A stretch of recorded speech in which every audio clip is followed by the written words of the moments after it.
Toman, Brian Toman, hula la na. Ami skis miram he, buan rani. Ami skis miram he, buan rani tenan.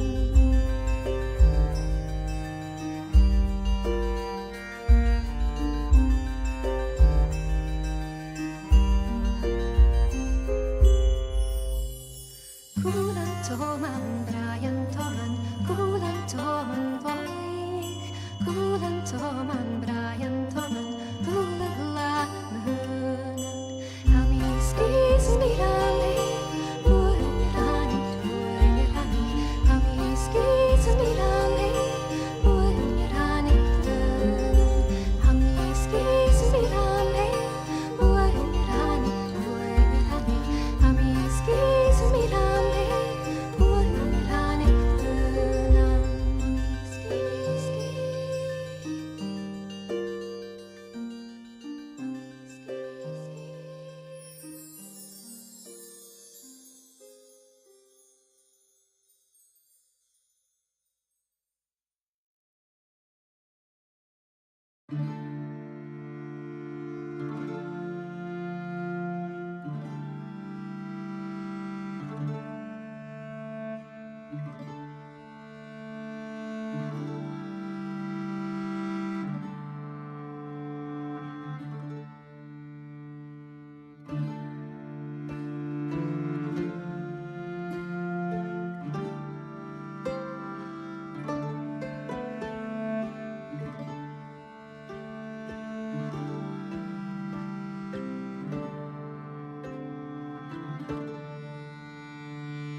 Hello?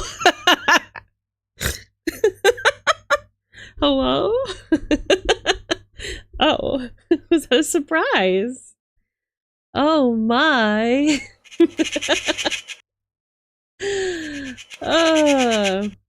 So I'm guessing some of you haven't seen Thaddeus's dragon form before.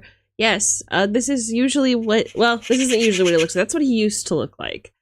He, yeah, whenever we get a hype train, or whenever you get a certain amount of gold coins, to donate to the guild till through your channel points, you can summon his old form.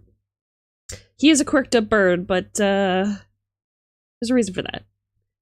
Hi everybody. I'm so sorry that I about the issues that we had the other day, but I'm glad we're back in action. Once again, I must say, happy queer month, fellow queers. Yeah, exclamation point CAC will create magpies on the screen anywhere we go. So for those of you new, feel free to play with that. It's just a free toy to just kind of shake whenever you feel like it. And the more people that do it all at the same time, the louder and more cacophonous it gets. So it's just great. Oh, thank you so much for the 7-stream streak. Appreciate that a lot. Philadrum, thank you for stopping by. How's it going? So. Oh boy. Tell a joke. Okay, I got one for you. Hold on a second.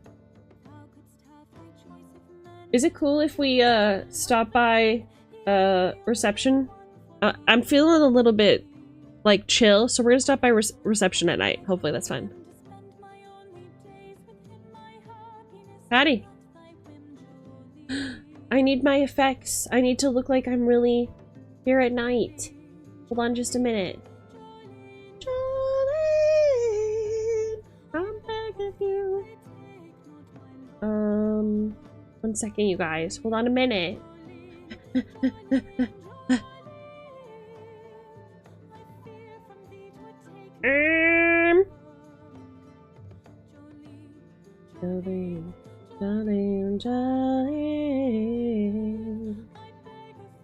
Okay. There we go. There, look! Look! Now it's all night! Isn't that pretty? So, ladies and gentlemen. 2-piece nuggies. Yeah, that just seems like a light kind of meal. You love the lighting? Thank you so much. You know me. I'm kind of extra. I like to go above and beyond and like make everything a little bit moody, a little bit on brand. You know what I'm saying? Because we have all these cool effects that we can use as VTubers for our very expensive models / rigs. So why not frog and use them for real? You love that I care about the details. Oh, Daily. Thank you. Oh. You guys wanted a joke, right? Hold up. Hold up a minute. Let me, Oh, thank you, Fei for help. Also, all of our redeems should be working! Can somebody try throwing a die? I just want to see if it works. Please. Ow! Ow! Thank you for checking your mail! Jesus Christ! Dealy burps. Ow! Fuck! Thank you for checking your mail. Oh God. Okay, I don't know why D-Dice. Ow! Fuck! I cast Bartic Inspiration. Oh my gosh! I think the alerts are just having a meltdown right now. I'll have to check my CSS code, but all the other redeems are working. Thank God. I have to tell a joke. Okay, and then I'll tell a joke and then I'll ask for rumors. Hold on. Am I done here? Did I do the thing? Oh me, oh my. The fireworks are back. Oh, I knew that streaming today would make me feel better. You guys. Oh boy. It's been a long week. I'm sure you've seen the Jazz and Rosie talking about how it was a long week earlier in chat here. Yeah, let me say, I agree with that sentiment entirely. Jesus Christ.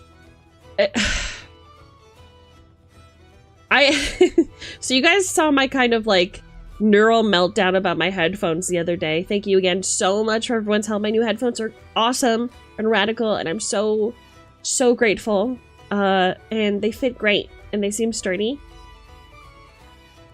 And yeah, so that happened, and then a bunch of other stuff emotionally happened that genuinely made me sick to my stomach. Like it was it's a relationship thing with friends and stuff. It's just like whenever drama is happening, it genuinely physically makes me ill. And I've just been kind of lumped up in a ball, crying and trying to eat food like a regular person and not really being able to do that or sleep. So I've just been kind of catching up on being human.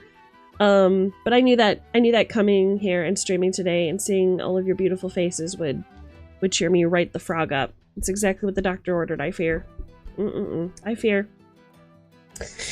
Got itch in my back. We are gonna take it pretty easy today. I want to talk about D&D horror stories. I want to talk about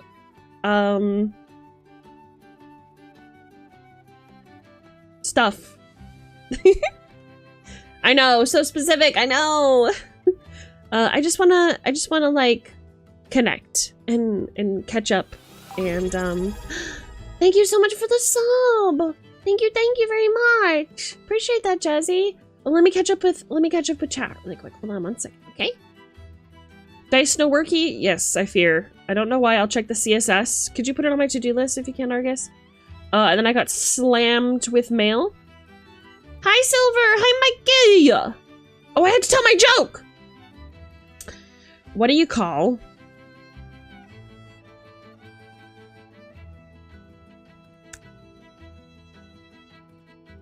What do you call a dog that knows magic?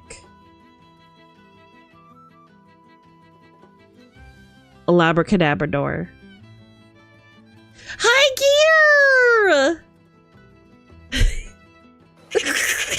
Ow! Thank you for checking your mail. Thank you for checking your mail. Yeah, so that... Boo! You're not allowed to boo me! That was my best joke. Okay, I have another one for you. Horse lovers in the audience, you'll get this one right... Ow! Fuck! Thank you for checking your mail. You'll get this one right away. What do amphibians and horses have in common?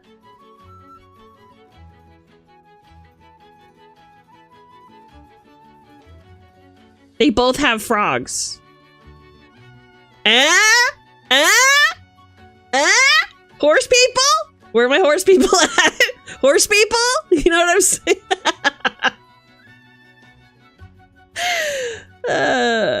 Crack myself up.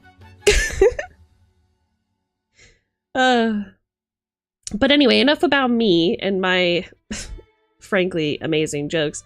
What's up with you guys? What were you guys doing after stream? There's been a lot of chatter about Final Fantasy 14 recently. We got a lot of new faces who are jumping in and potentially joining the FC. I'm very grateful for that. I'm on every damn night, so I am wounded on a deep and emotional level by these jokes. That's why I make them, you know? That's why I make them. I also grew up with that show. Oh, I love My Little Pony. I used to collect the OG My Little Ponies. And I had makes me so sad. I had a little purse that was like it was less like a purse and more like a suitcase that carried all of My Little Ponies in it, and it looked like a stable. And unfortunately, I had to leave it behind when I moved to Scotland, but yeah, I had it filled to the brim, double stuffed with ponies. Like, there were ponies sharing a stall. And then I collected a bunch of like the miniature like little My Little Ponies. They were like really, really tiny. I played The Witch's House for the first time last night. Ooh, what's that? Yeah, I saw guildies hang out in voice chat by their Oic choice last Oic choice. Like Polly Pocket My Little Ponies, a little bit bigger, but yeah, they were like the size of your thumb, roughly. Oh, it's a game. Oh, it's an old indie horror game from back in the days of RPG Maker. Oh my god. We love RPG Maker in this house. Did I ever show you guys the RPG Maker shorts that I started making before debut? Did I ever show you guys that?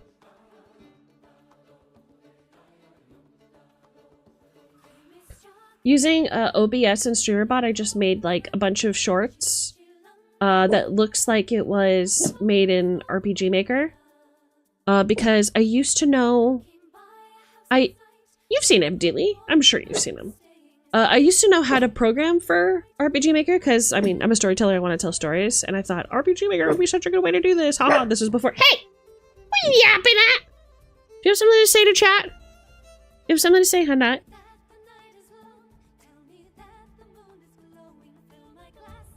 What? Say it. Oh. Say your piece, Hanat. Say your piece. You don't want to. You want to stare outside and bark and yap.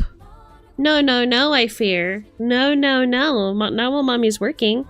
Can mommy get one tiny little baby kiss because I gave birth to you and I carried you for 9 months? No. You're not gonna go back to the window and yap. Who's out there anyways? Anybody we know? There's nobody out there, bro. Yeah, no yapnin'. All the way down, please. Young man! No. No, no, no, no. No, no, no, no, no. Down you go. Mister. Anyways, and now I have to do rumors. I almost forgot. What was I even talking about before I started barking? I don't remember. What was I talking about? Oh, my short! Let me show you my shorts really, really quick, and then I'll tell a joke, and do the rumors. Hold on a minute. Ba ba ba ba ba ba. Da da da da da da da.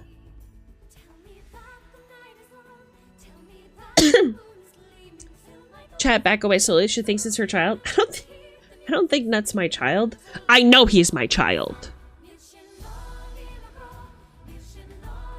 Anyways, okay, where is it? I was really, really proud of them. Okay, so I'm gonna show you what's up. Let me show you my shit. Can I speak my shit? Can I say my shit? Ow! Thank you for checking your mail! Hi, Minty! Okay. Frog it. Okay, here we go. I'm gonna show you what I cooked up. Oh, yeah, really make it as large as possible if that's fine. Okay, so here's obviously my YouTube channel. Subscribe, by the way. I'm just gonna put this up here so you guys can see it. This is the first episode. I made it all in OBS. It's supposed to look like RPG Maker. Let's see if it actually plays. That would be crazy. It would be crazy to get a play. Yeah, I don't have a YouTube command. On this PC game, no one was meant. Why? It looks like it has several chapters. It doesn't look like anything, actually. Kind adventure. Each of the chapters Ah! is associated with a color. Please. Forgore it. Forgore it. Why it no go? Why it no go?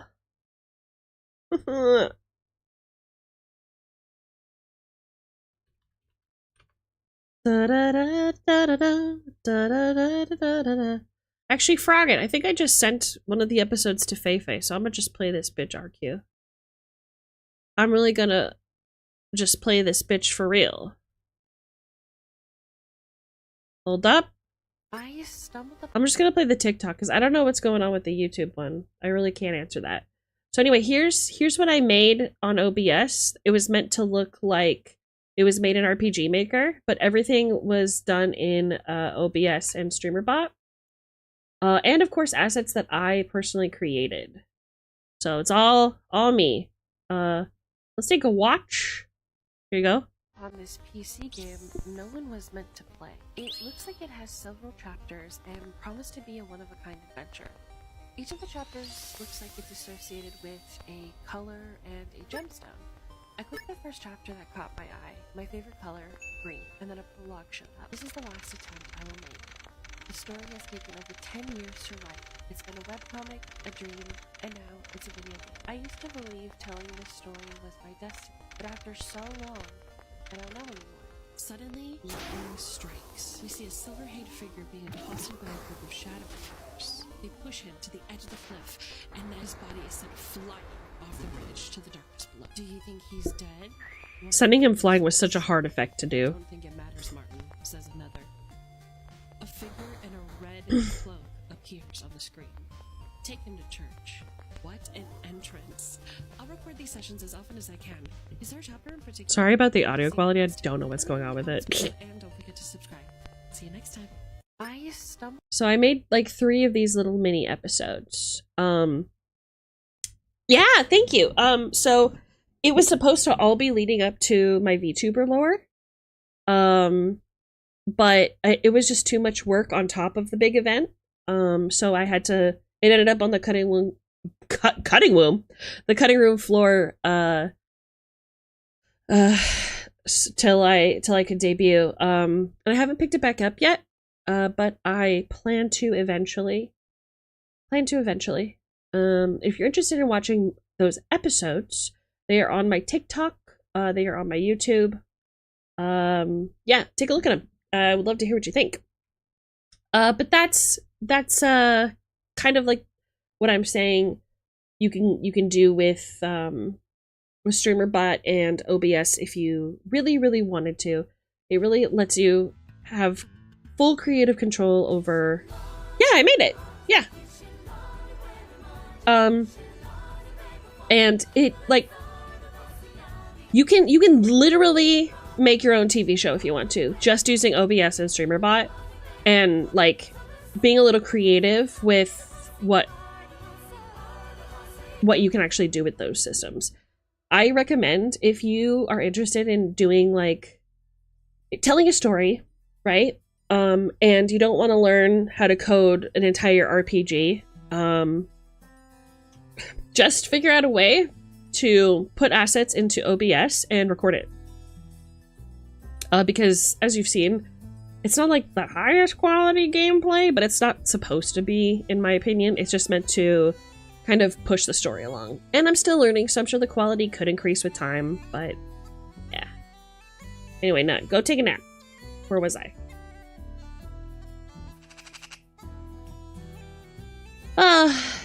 You can literally do anything in StreamerBot. It's so amazing. It is. I was just picking Feifei's brain about StreamerBot before I signed on today. I was trying to figure out why my StreamerBot redeems weren't working, but they would work when I would test it in like a testing environment.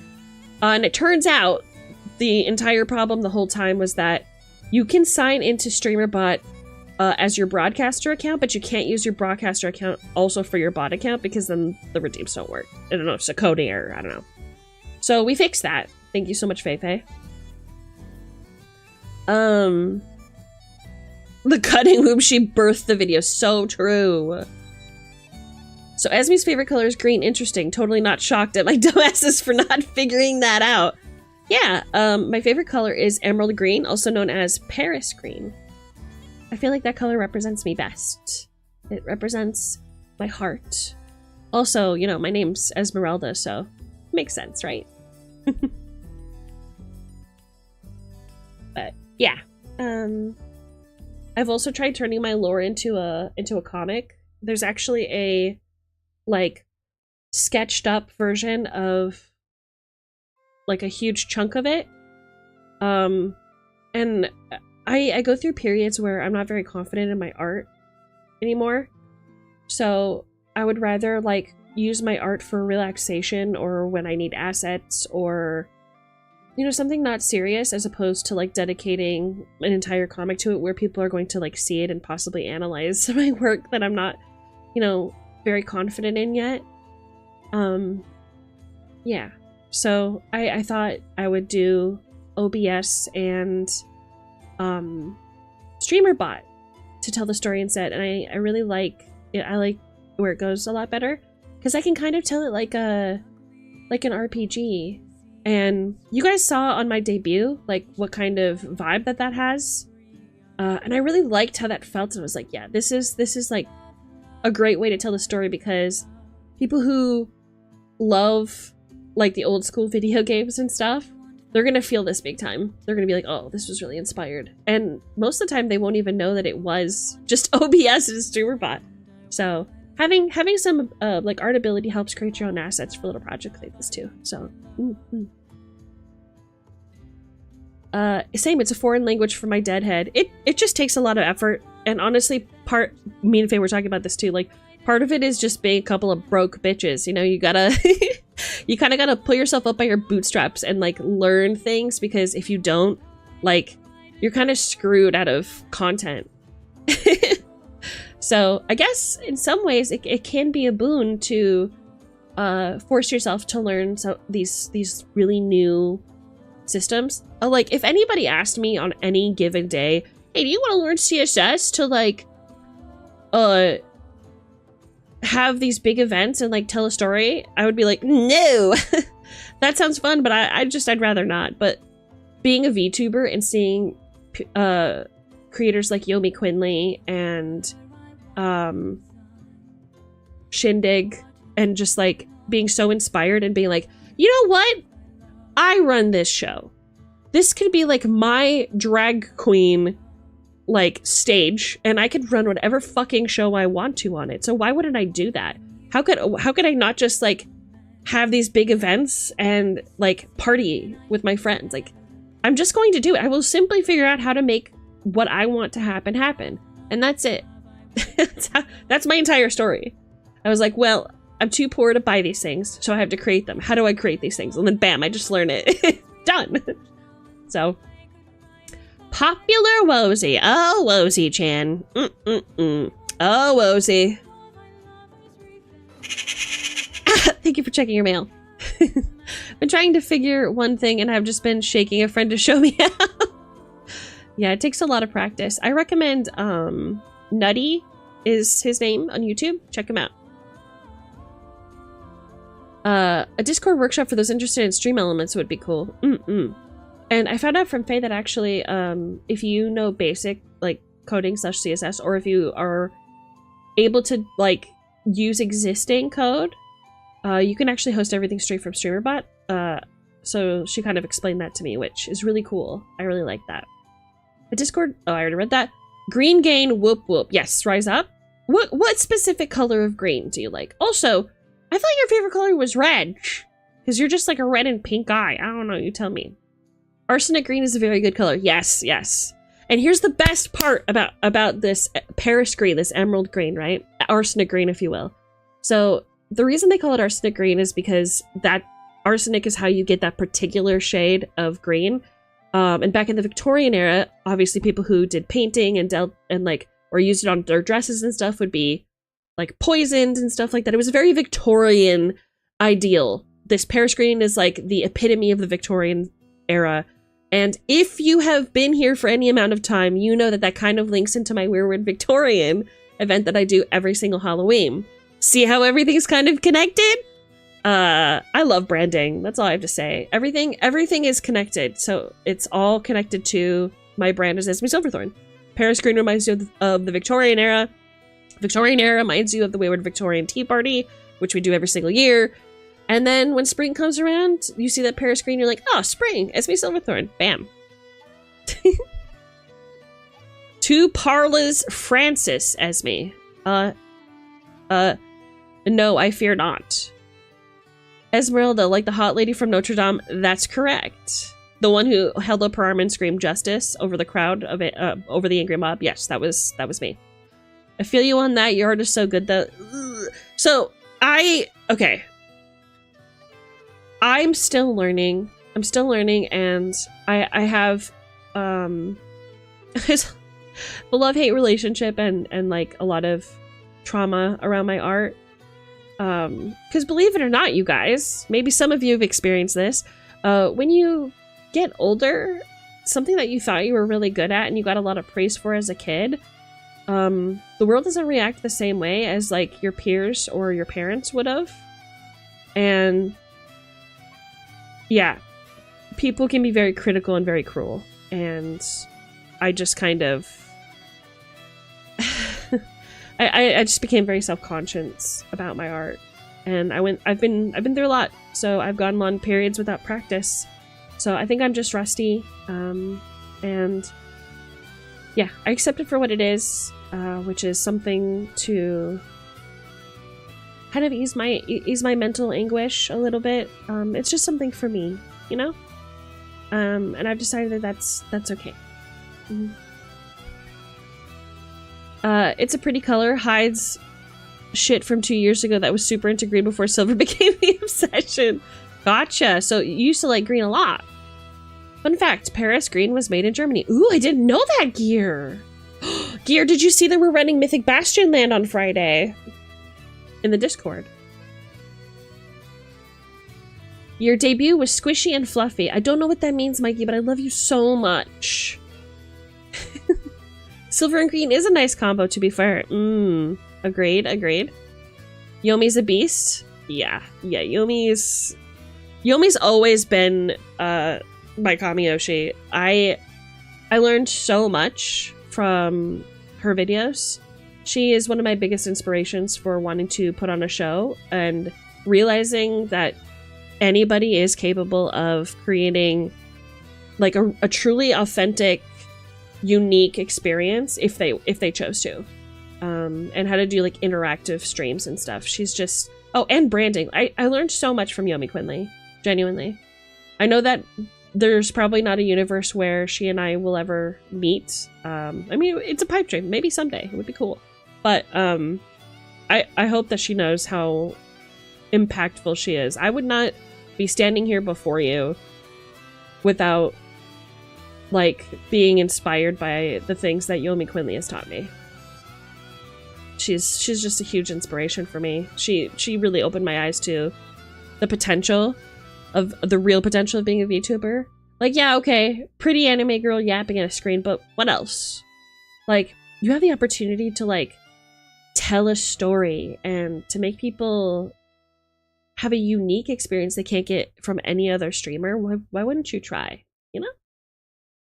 It's like when somebody flicks on a TV, what are they like going to be drawn to? How can you intrigue them? And I feel like that's really what sets me apart too. Even though my streams are very different from Yomi Quinley's, she has a very reactive stream. So all of her like redeems and everything are all about like interacting with stream or interacting with her in some way. But I just took her idea and her inspiration, and I went, how can I make my vision happen using the same elements, and then made this. So here we are. I can relate with the lacking confidence on art sometimes. There are days when I feel like I could have done things better. Yeah, and maybe that's like part of being a perfectionist and like your journey as an artist in a way. I feel like there's an old saying that there are 3 phases to being a great artist. One is a student, where you are constantly learning and everything is new, and you're just eager to have as much knowledge as you can about your hobby. And the second one is being being adept in it, being like intermediary. You have a lot of knowledge, you're very confident in the things that you know, and you believe that there really isn't a lot more to learn about your craft. And then there's mastery.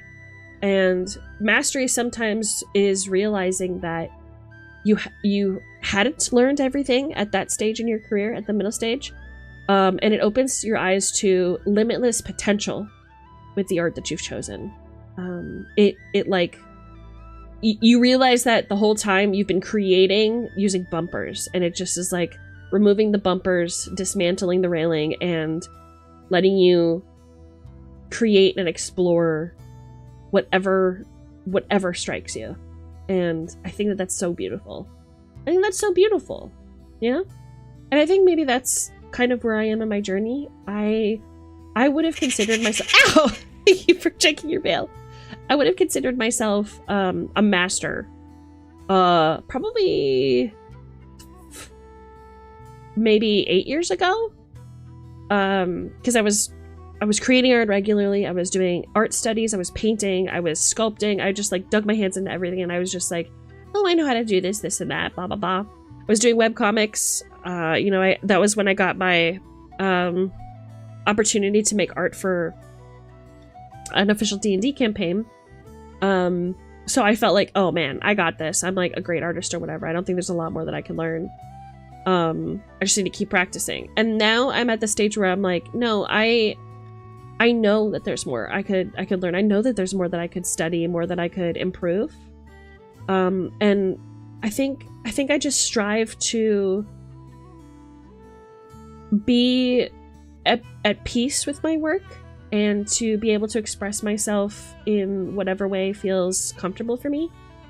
I don't think I can ever make a living off of my art. It's a very private and special thing for me, my art. It takes me a long time to finish anything because I'm very critical of how it comes out. And like I said, it feels like very private. It's like meditation for me. It's like a form of prayer almost for me. I take it very seriously. And I take commissions when I am desperate. But most of the time I don't like to, because I take my art very, very seriously, very personally, and I know that I'm still trying my best. I'm still learning. I'm still striving towards my ideal, where I want to be. Yeah. Mm-hmm. My only experience with CSS is website development, and it hurts me when I see it. Oh, it hurts. Yeah, no. I agree with you. It hurts a lot. But gotta do what you gotta do, right? I'm not very good at math, and here I am using CSS scripts to do manual dice rolling commands that don't even fucking work, by the way. Yeah, same as well. I think it's a common thing with artists, sadly. Yeah, so true. I'm watching Yomi. I don't even care. Watch Yomi, watch me. Yomi has come so far. And talk about picking yourself up by your bootstraps. She's done it all, baby. That's a good combo, all of them. Yes, agree. Hello, Clova. CSS has been held to try and learn. I really find Python and JavaScript easier. I don't even know where to begin. Even when I felt like I had to learn HTML from MySpace, I found a pretty lesbian to do it for me, and I'm not even kidding. I was like, oh my god, you're like so good at this MySpace thing. Do you think you could like make me a MySpace too? That'd be like so crazy. And she was like, yeah, I probably could. And I was like, cool, whatever. Haha. And I turned away and I like lifted my little foot. Bam. Became a popular girl in an instant. I just started streaming. Now I have to pee. What do I do? Look, I find the history of Paris grain hilarious. Made in Germany, but it was used so much as a rat poison that the name stuck. That's so funny. Actually, I didn't know that part. I've been reading too much Agatha Christie. Can you ever read too much Agatha Christie? I really like a hunter or forest green. It's deep, vibrant, and goes well with so many colors. I just have a lot of reds for romantic because it feels fitting and I like the vibe. Okay. Yeah, I like your big red kitty cat tats. Big fat kitty tits. Big slutty himbo boobies. Sure do. At college, our teacher said I'd get nowhere in life with my art, so I stopped and switched to VA and writing. People are mean. I'm so sorry you had that experience. Yeah. Don't let it defeat you. What you really need to do is you need to create things in an environment with people who maybe you don't know well, and gain a little confidence, because it's not like, okay, so like your teacher's opinion matters, right? Your parents' opinion matters. Your best friends matters. Your partner matters. Strangers on the street? Not so much. So you can like kind of listen to their advice and take it or leave it. I'm a very defensive person. So like, because like I said, art's a very private thing and very like personal to me. So it like, if someone on the street says it looks nice and I go, what do you like about it? And they give me specific feedback, I'm like, okay, cool. Or if they say, I don't really like this piece, and I go, what don't you like about it? And they give me specific feedback, I can go, oh. And if they don't give me specific feedback or just say the vibes are off, I can go, okay, well, that's because you're a fuckhead. So keep it pushing, you know? Uranium glass green. Oh, you guys are making me want to jump into the Wayward Victorian. I will try and join at least to hang out. I have work, sadly. No! I miss you, Gear. I miss you! I was thinking about you the other day, actually. When I announced that I was going to be doing Mythic Bastion Land on Friday, I was like, God, it would be so cool if Gear could join. And then you're here today, so I thought I'd ask. How does one join the Discord? Exclamation point Discord. What is Mystic Bastion Land? Oh God, I have to pee so bad. I will explain it in a minute. I'm sorry, I chugged a monster before I started the stream. That was a very stupid idea. I'm gonna put on a video for you guys to watch while I piss. Okay? I'm so sorry. Oh my. It just hit me like a mock truck. It really did, and I so apologize for that. Hold on a minute. Oh boy, do I have to pee. Oh me, oh me, oh me, oh me, oh my. Oh. View your channel, baby girl. Videos? Okay, we're gonna put on the lore video for you little magpies, if that's fine. Just while mommy pisses, okay? Just so mommy can piss in peace, if that's fun. Okay. I know you've probably seen this a million times. I don't care. Mommy has to piss so very bad. Mommy's gotta piss. All right, kids, watch this little video while I pee. Be right back. Bye. Alrighty. Who's ready for Baldur's Gate? I'm ready. I'm ready. Baldur's Gate. That's the spirit. This is the way. Right. So let me load my game. This game is called Streamer. Obvious reasons, really. Just ignore this, chat. Just ignore this. I might have edited my boy Gale. You did what? Anyway, here's my awful tale. Awful! Terrible tale. 0 out of 10 tale. Oh, she's got that D20 on her. Yeah, I'll wake her. Get up, queen. Look at my tail! Shart. So weird that people call her that. I would be so offended if I played this character and people kept calling me Shart. But then again, I didn't choose a name like Shadowheart, so I guess that's where I benefit. Oh my God, you have such beautiful eyes, bitch. She is so pretty. Oh no, am I falling in love? Not again. These mind flayers are, these little brain devourers are absolutely going to fuck me up here in a second because I'm on tactic. But I am going to do my best. What if I slept?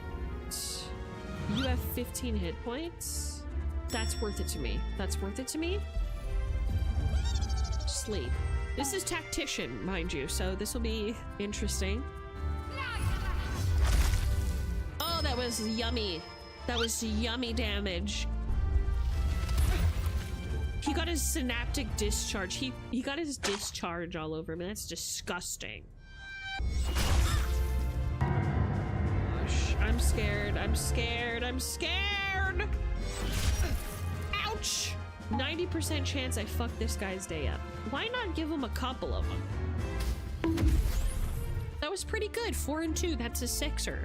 Do I kill this guy in one hit is the real question. I'm scared. I'm so scared. Fuck it, we ball. It's something. It's something. Nope. No. We got this. Destroy this man. End his whole career. Oh, God, that was hard. It was like 3 little rats that almost TPK'd us. Lock it? Crack that open. Okay, chat. First dice roll of the game. I have Jack of all trades, Dexterity +2, and Thieves' Tools, so surely I could roll a 5 or better without guidance. A 9 is pathetic, but I'll take it. A shitty leather helmet and 11 gold. Fine. Whatever. Hey! I need some help! That sounds like Asterion to me. I don't know about y'all. I've got one of those brain things cornered. Okay. You can kill it, can't you? Like you killed the others? Easily. Stand back.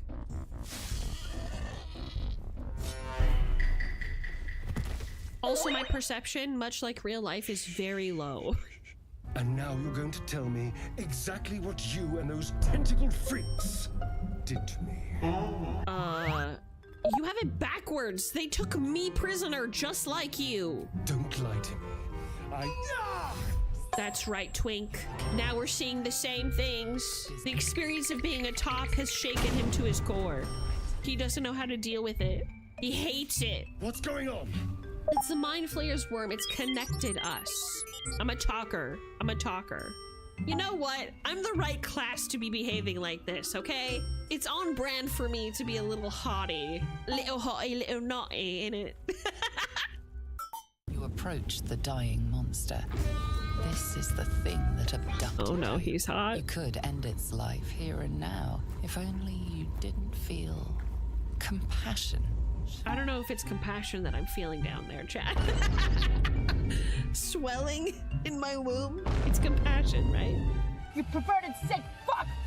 Whipped! Oh. Possessing your mind, Oh, me, oh, bye. forcing you to Doesn't have to force too hard. slips. Right. Good night.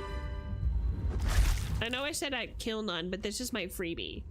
All right, let's go see this other himbo that is stuck in a rock. What's going on with that room? Looks unstable somehow. Yes, it does look unstable. Everyone step aside. I am the bard, and as the de facto arcane user in this group, stand aside and let me do my thing. It looks slightly dangerous. Okay. Don't worry, you guys. I'll take care of this. I'm just gonna touch it. It's nothing to worry about. Oh, ow. Okay, so, oh. A hand? Anyone? Can't resist. Bard Charisma. Attune yourself to the sigil's magic and then bid it to quiet down. Yes, I will use my bard's magic. Oh no, I have to roll for it. Okay, wish me luck! Oh, thank the Lord. Praise the goddess for that. Hello. Hello. Gale of Waterdeep. Kinda hot, too. Usually better at this. Looks you up and down. No, he's seen my tail. It's over for us. Dude, I don't stand a chance now. Fuck! I need to get withers. I need to get rid of this fucking thing. All right, let's get this bitch down. There you go, queen. The tadpole hasn't yet scrambled all your senses. Auspicious. I love this angry toad. She is my favorite of the footless, or of the shoeless types. She really went full armor? Yes. Full coverage for my shoes? Absolutely not. Keep the dogs out. They better be barking. That's how I know there's trouble. Form a line! Huh? Damnable rope! This wasn't in the beta either. Provoke the blade! And suffer its sting. One of my friends once said that she wants toxic yaoi between Will and Asterion, and I can't help but get behind that concept. It's just a beautiful idea, isn't it? Two nobles, a dance to the death. You just chill. Ow! one shot, one killed my ass. Holy fuck. Oh my god, I'm so pathetic. How could I let this happen? Get off. Bitch. There's no way everyone makes it. Fuck! I'm still groaning like I'm on the ground. No, it's gotta be this guy. He's gonna die if I don't. Nope. Ignis has struck again. Well, your job is done here, Gale. Pack it on up, brother. You worked hard today. Oh, good for you. Good for you. Round of applause for that NPC missing his one fucking shot. With advantage, by the way. Fuck me. 80%, I'll take those odds. What just happened? She slipped. Fucking damn it, guys. Should I yoink this man? Yeah, why not? Let's yoink him. Nope. I am rolling such shit! Shut up! Stop groaning!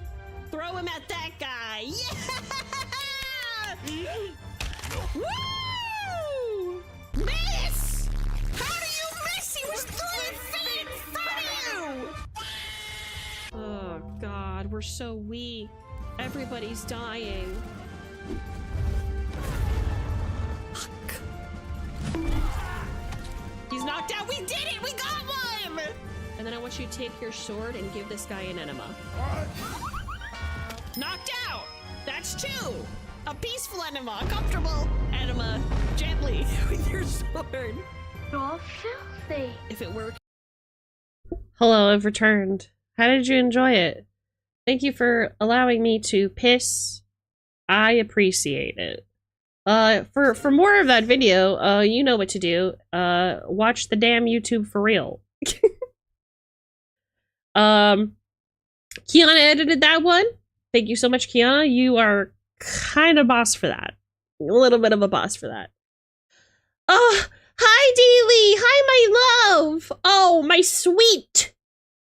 I still need to get your husband to agree to meet me atop the lighthouse, where I will be crouched,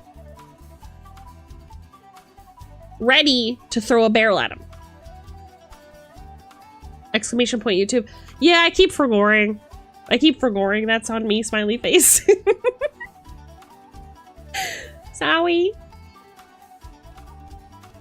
Sadly, I do not have a creative chops or meme knowledge to be able to fill the video with as much stuff as Kiana does. You do excellent work. And even though Kiana does different work than you, it doesn't say lesser than your quality, and you need to give yourself props. Everybody make Argus say something nice about his style. Say something nice, Argus.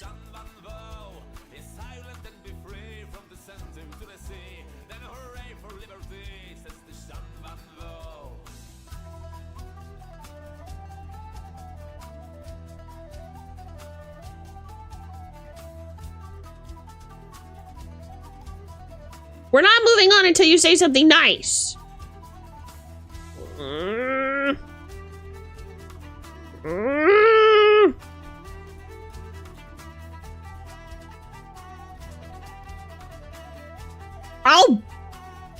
I'll ban your ass.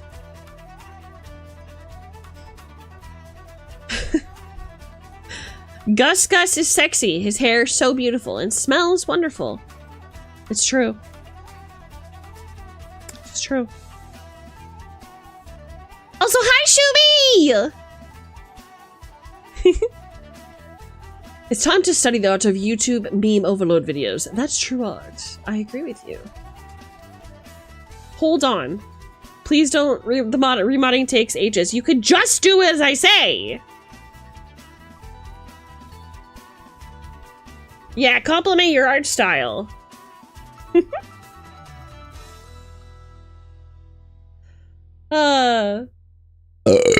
Anyway, sorry for the abrupt pisser.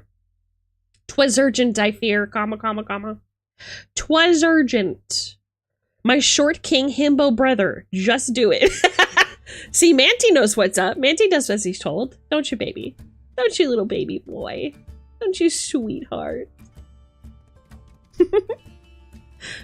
I did something similar in the server where I stuck Manty's face onto a Simpsons clip. Yes, it was very good. It was very good. Stupid, sexy Silverthorn. I also appreciate the bread sticker that has recently plagued the Discord. Big fan of bread, as you're probably well aware. Argus, compliment yourself or ask my witch friends to do some Etsy hexes on you. Holy shit, that's worth 20 bucks. You better do it. Argus, just say one fucking nice thing about yourself. Please, for the love of God. Everybody's had a hard fucking... Can't you see we've all had a hard week? Can't you see we've all had it? We need this. I need this. I need this. Please, say something nice. I've had a really rough week. Can you please just say something nice about my friend? Please.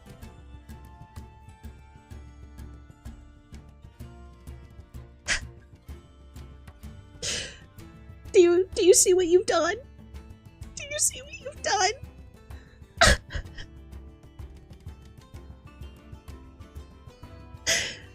Argus, please.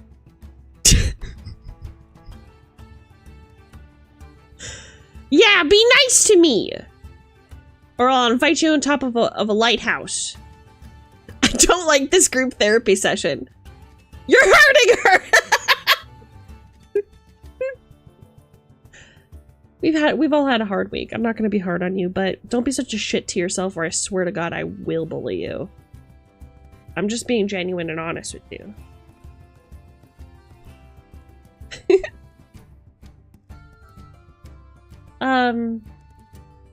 I saw the bread meme and I thought it was even funnier because bread, Esme, being bread. Take it whatever you want. It's still funny. Oh, take it any way I want, huh? How do you want me to take it, Shubi? How would you like me to take it? Oh, brother, I can make it so much worse. I wasn't even being mean to myself. Argus, I'm gonna invite you into a reclusive cave.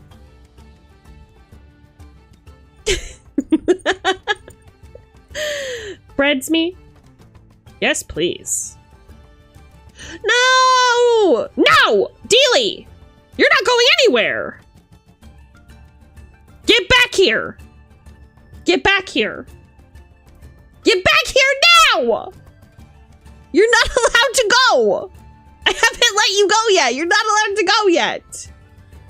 It's your weekend, babe! Come on! It's Thursday, come on, babe! Come on, babe! Come on, baby! Is she still here? Is she still here, chat? Dealey? Are you still here? Is Dealey still here?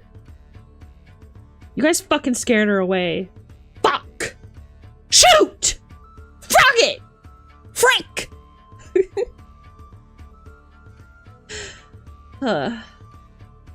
This is how you know I'm the bottom in our relationship. I can't make any fucking demands. Only leave if you're going to bring your husband to the lighthouse. Yes, or the cave of dogs. Or the cave of dogs. You can come to the cave of dogs and I'll meet him in there. You know what I'm saying? Tell him to make sure that he ducks real low and crawls in, or he might be too tall, you know? Stuff like that. Tell him I'll meet him inside there.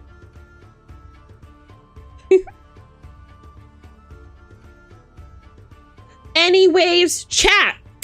Oh, that was a shitty clap. I can't do it. There we go. Okay. Anyways, chat. Let's talk about, and you're not gonna believe this one, Dungeons and Dragons. I know! I know! I know. I'm a simple woman, okay? I have simple needs, and I like exactly one thing. And it's fucking disgusting. Hi, Zero! Oh my god, you play D&D? No, I don't actually. I don't know who that is. Dungeons and Dragons on an SME stream? No way. I know. I'm sorry. I didn't know Dealey was against us telling Argus to love himself. She's not. Rizzy's here. Hi, Rizzy. How you doing? How's it going, Bipes? Bro, you like the funky mouth rocks? Yeah, I like the mouth feel. You know, I like to pop them in and just...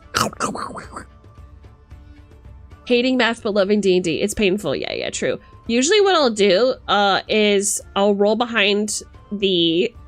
I'll roll behind the DM screen and I'll just look at it for a couple seconds. And what you don't see is me holding up both of my hands and like counting on my fingers. Like, okay, so if that's 9 and this one's a 4, so that's 65. No, wait, that's probably too high. Hold on, subtraction. See, that's why TTRPGs are great, because there are some that require math and then there are some that do not require math. Like when we played Delta Green, it was literally like, babe, don't even worry about rolling the dice. If you're really good with a gun, you're really good with a gun. You don't need to roll for it. You just hit them. I was like, oh, thank God. And then whenever they had to roll for like sanity or willpower, I was like, shit, I forgot how to do this. Can you blame me? Esme, should I A, continue watching this stream and play Kingdom Hearts, or B, continue watching the stream and study for my math and history exam tomorrow? Ooh. Wait, do you not have ADHD? You can't do all of them at the same time? That's confusing. That's weird. I think we found the only neurotypical in chat. Just do all of those. So what you should do is you should study, put Kingdom Hearts on, and then every 15 minutes just move the joystick a little. Do a little something. You know?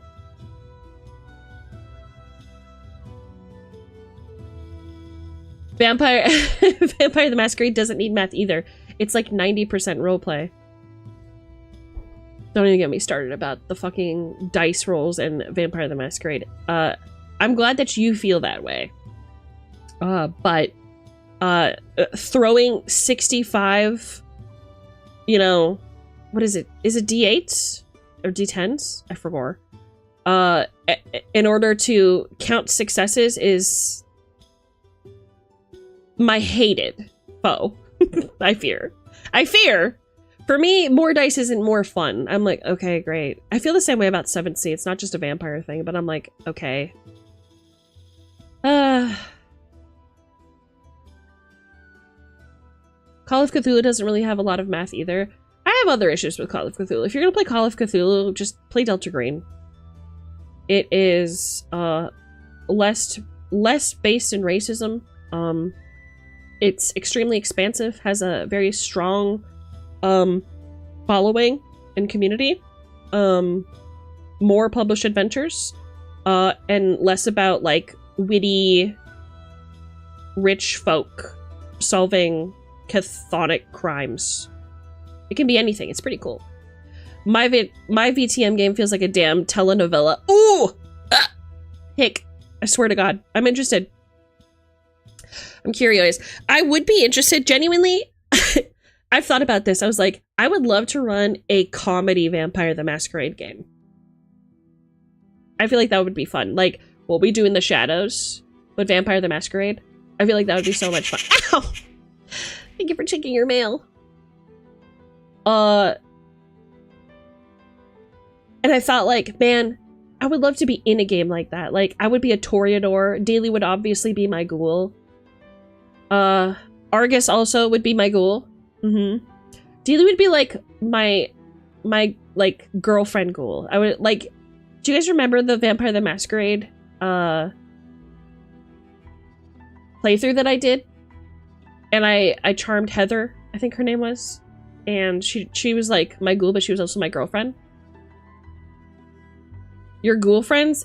Mods, time Auntie out for, let's go 9 seconds today.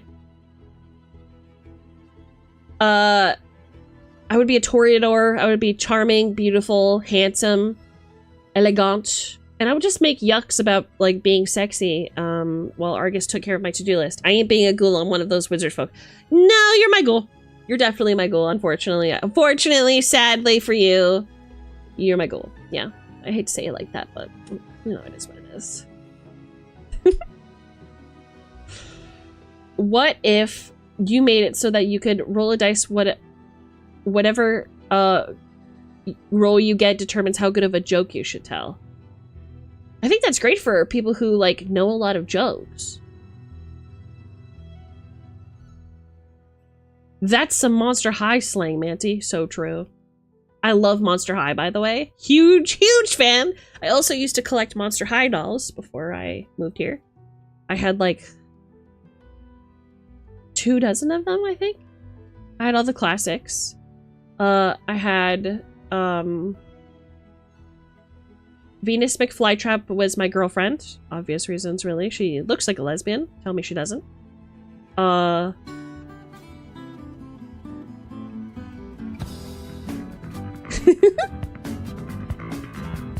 Yeah, I loved them. You can't time out Big Set. Sparrow! Pay attention to stream! So you would just play yourself? Yeah. Why wouldn't I? I'm already basically a vampire. Basically. I'm sorry, Red Marmalade. My dice roller is busted. I'm still figuring it out. I apologize. You can't silence my whimsy. Watch me. Manty catching bullets for saying the true things, just like Jesus Christ, truly. Careful as me, I might just grab you for one of my campaigns or chronicles in the future if you keep it up. I'd be interested. As long as I can play a Toreador with a girlfriend ghoul who tops her. Sorry? Yes, hello. Could you please, time out Manty for 9 seconds. Appreciate that a lot. Guard sees him. Sees him and bring him to my chambers, please. With his top off. Thank you. Rip his top off his body. Thank you so much. And just bring him on up. Bring him on up to my chambers. Yep.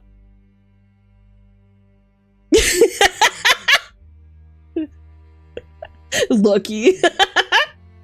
Yeah, you tell dad jokes around here?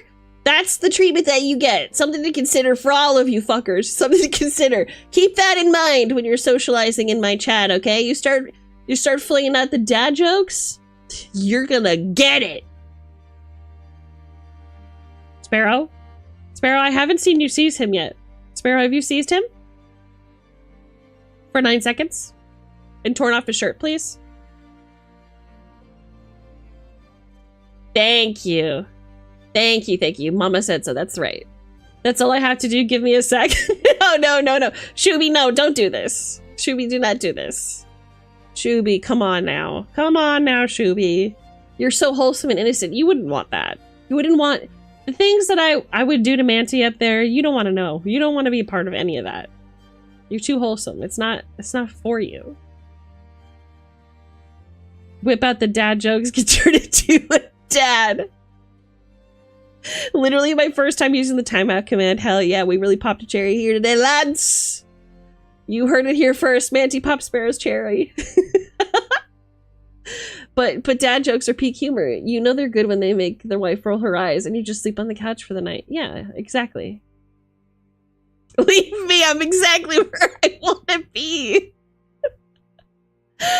Do you think anyone would make it longer than 6 seconds with Esme? Ooh, that's a great question. 7 seconds of heaven. Truly. Truly. Happy gets it. Happy doesn't have to worry about these things because Happy isn't going to hurt me the way you do, Manty. I'm not going to be forced to punish him like I'm forced to punish you. I told a skeleton joke yesterday. It didn't laugh. It said it didn't have the stomach for humor. I nearly applauded. Okay. That's a pretty good one. I don't understand the last part though. I told a skeleton a joke yesterday. It didn't laugh. It said it didn't have the stomach for humor. Okay. Yeah, it doesn't have a stomach, so that makes sense. Okay, yeah. Good. Well, I did 9 seconds apparently, so... I love imagining that Manty just comes back with just like his shirt halfway torn off his fucking body. He's just like sweating. And he's just standing in the crowd still in chat like normal. That's very funny to me. We'll be flooded with dad jokes now. Please don't. I don't want to have to punish all of you. In my own special way. For 9 seconds, maybe more. Maybe less. I don't know. I used to hate facial hair, and then it grew on me! Oh, Shuby, no, don't do this. Shuby, you don't want this, surely.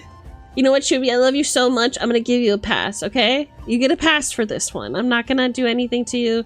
I just love you too much. I couldn't possibly. Oh, what's a skeleton's favorite food? Wrong ribs, spare ribs. I don't understand. Ribs because he's a skeleton.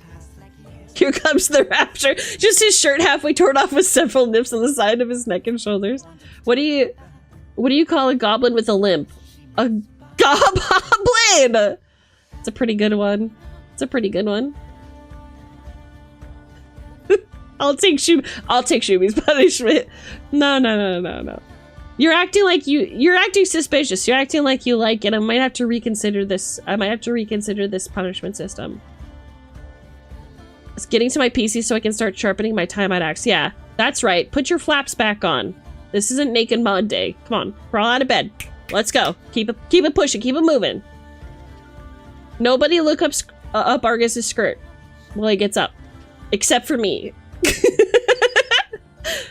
I'm just checking. I'm doing a preliminary glance check. Okay, I'm checking for grapes. I decided to mess with the wife and switch around the tables on her seasoning bottles. I'm not in trouble yet, but the time is cumin! Alright, you know what we have to do. Guards! Guards! Rip off Happy's shirt. Take him to my quarters, please. Please rip off Happy's shirt and take him to my quarters. Destroy this man's pussy. Destroy this man's entire vagina. Descend upon him like a great ravenous plague. Thank you. Let's call it 12 seconds. Why not? I think the second part of the joke was that the skeleton was talking, which was impressive. Gotcha. And Shuby wants me to tell a joke. Okay, let me think of one. What do you call a dog that knows magic? What do you call it, chat? What do you call a dog that knows magic, chat? What do you call it, chat? A labracadabrador. That's right. That's right. That's the correct answer. Starsborough timed up Big Happy 1012 for 12 seconds. Reason you know what you did. Yeah, that's right. We're just gonna have a pile of raggedy shirts next to me. Death! You're checking for grapes. Yeah, you didn't know that men, like, hide grapes in their foreskin when they go to the grocery store? Yeah, men could just, like, put grapes in there when they go to the grocery store and just steal grapes. That's why there's cameras everywhere now. You didn't know about that? It's true. It's true. I hate to be the one to tell you guys, but it's true. That's why they need a little monthly haircut for their foreskin. It's just like a monthly haircut. Because if they have foreskin, they could just shove grapes in there, as many grapes as they want. And then what are we supposed to do? Minnie really said, "Don't worry, guys, I'll hold her off." Frankenstein went to the LGBTQ plus bar. It was the Pride of Frankenstein. I don't get that one. No, I hate it. I hate it. I swear. I'm just willing to be a sacrifice. It's Tushy Thursday. What does that mean? Normally, I get punished by being thrown into the glue factory. No glue factory. No horse jokes. Keep playing games with friends and they'll keep putting glue on my rifles. They keep denying that they're doing it, but I'm sticking to my guns. Holy. That's a decent one. That's a decent one. Destroy this man's what? Not the grapes. Why do musicians make great scavengers? They're always looting. Okay. See, this is the thing, is it's like, is it a dad joke or is it just a joke? I think it's up to me to be the judge of that, isn't it? Oh my god. It's my responsibility. Hell yeah! What do you call a zero's a man who doesn't like woodwork? A skinwalker. That motherfucker is impersonating me. A fucking fraud. Okay.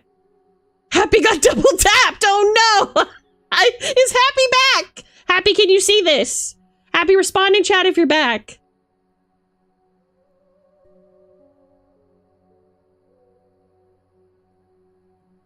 Is Happy back? This joke has been running for 2 years. It will never change. Yeah. I've never been timed out before. My first one was a double whammy. I'm honored. I wish I'd never shared that secret with you. About the grapes? Yeah, that's right. Free groceries. As long as you have a foreskin, you can fit anything in there. Not all men. Oh, well. Now it's not a secret. Now we have to find other places to put our grapes, goddammit. Yeah, that's right. I'm calling you out. I'm tired of the deceiving. I'm tired of the deceit, and I'm tired of the cowardice, frankly. Why did you sell us out, ask me? I thought we were chill like that. No. Y'all's acting crazy, and I'm just trying to put you in y'all's place. A monthly haircut sounds painful. Well, I mean, beauty is pain. Would you rather have like a security tag around your wiener all the time? All right, how are we supposed to keep track of you nerds? Isn't the bumholio a better place to store things?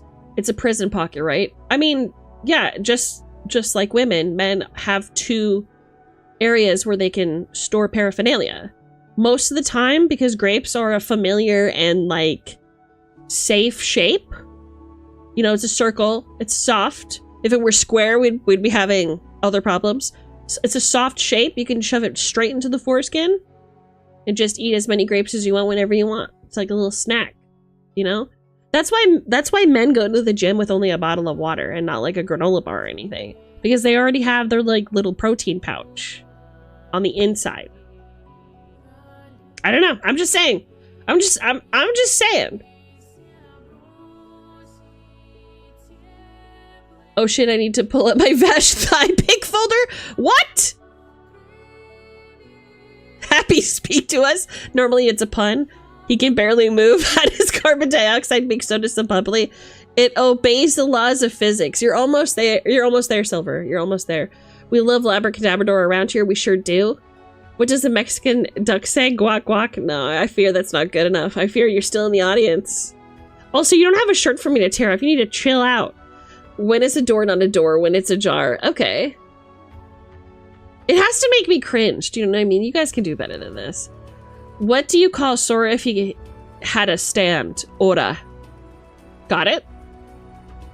Oh god, like a tag on a cow's ear, but the peanuts. Yeah, exactly. A little, like one of those little zip ties, but it has like a little tag on it.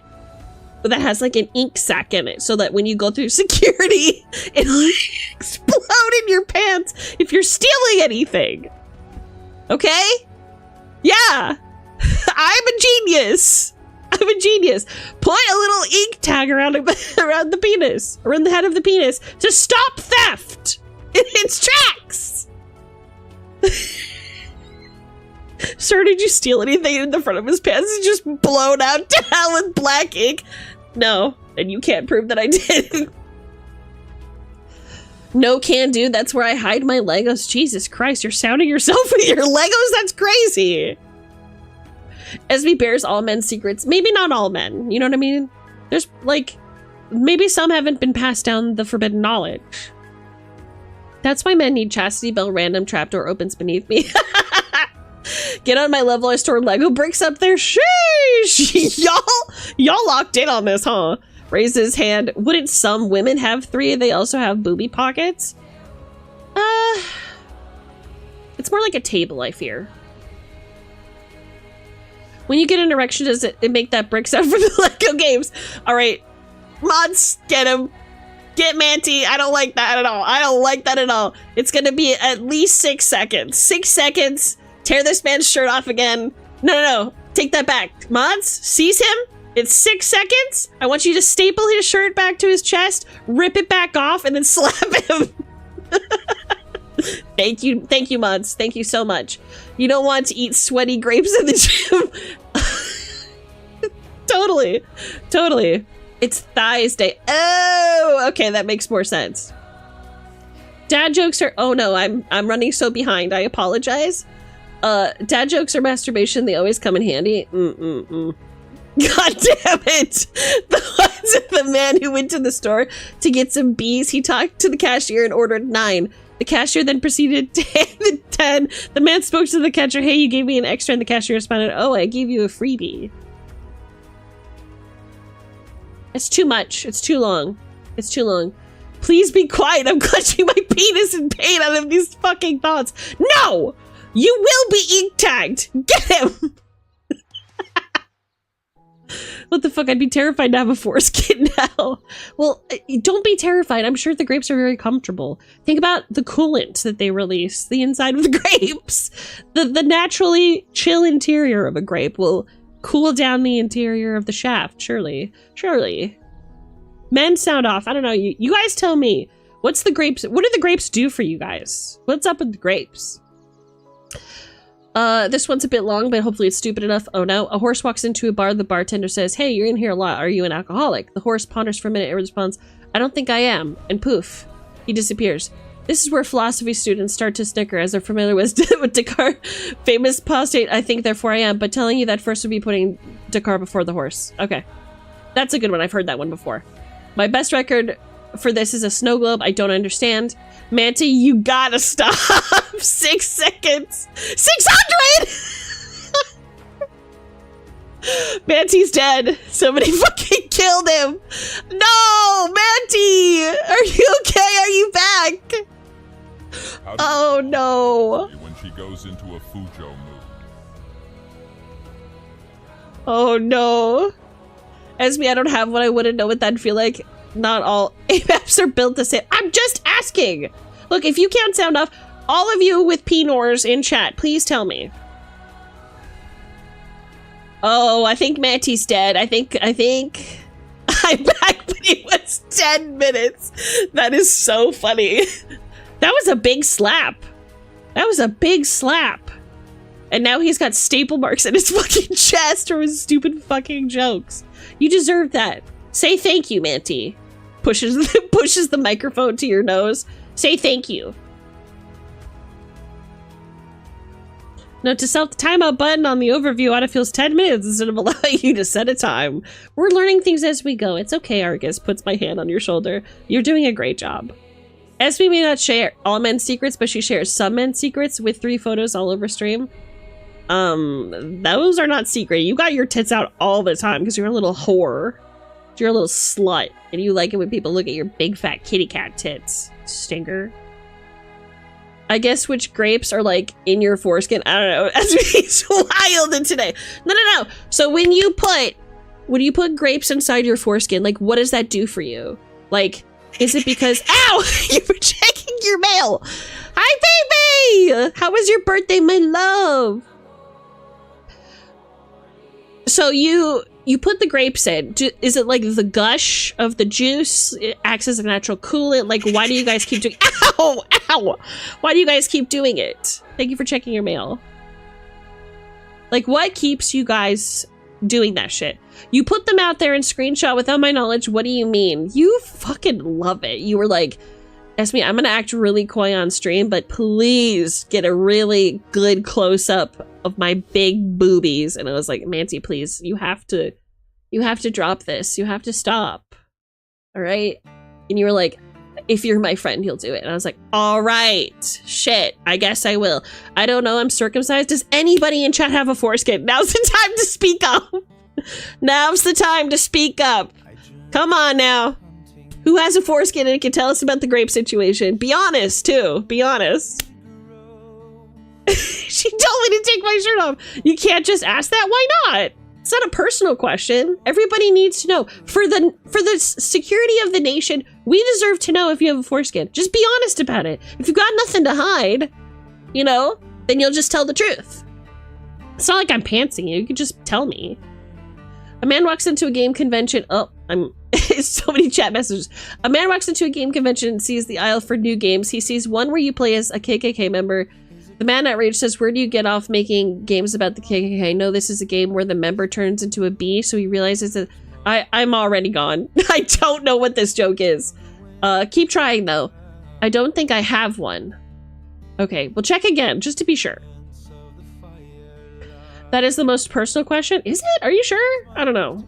I'll check the dictionary. We'll see. How do you not know? Leave them alone. Leave them alone. Okay? It's none of your business.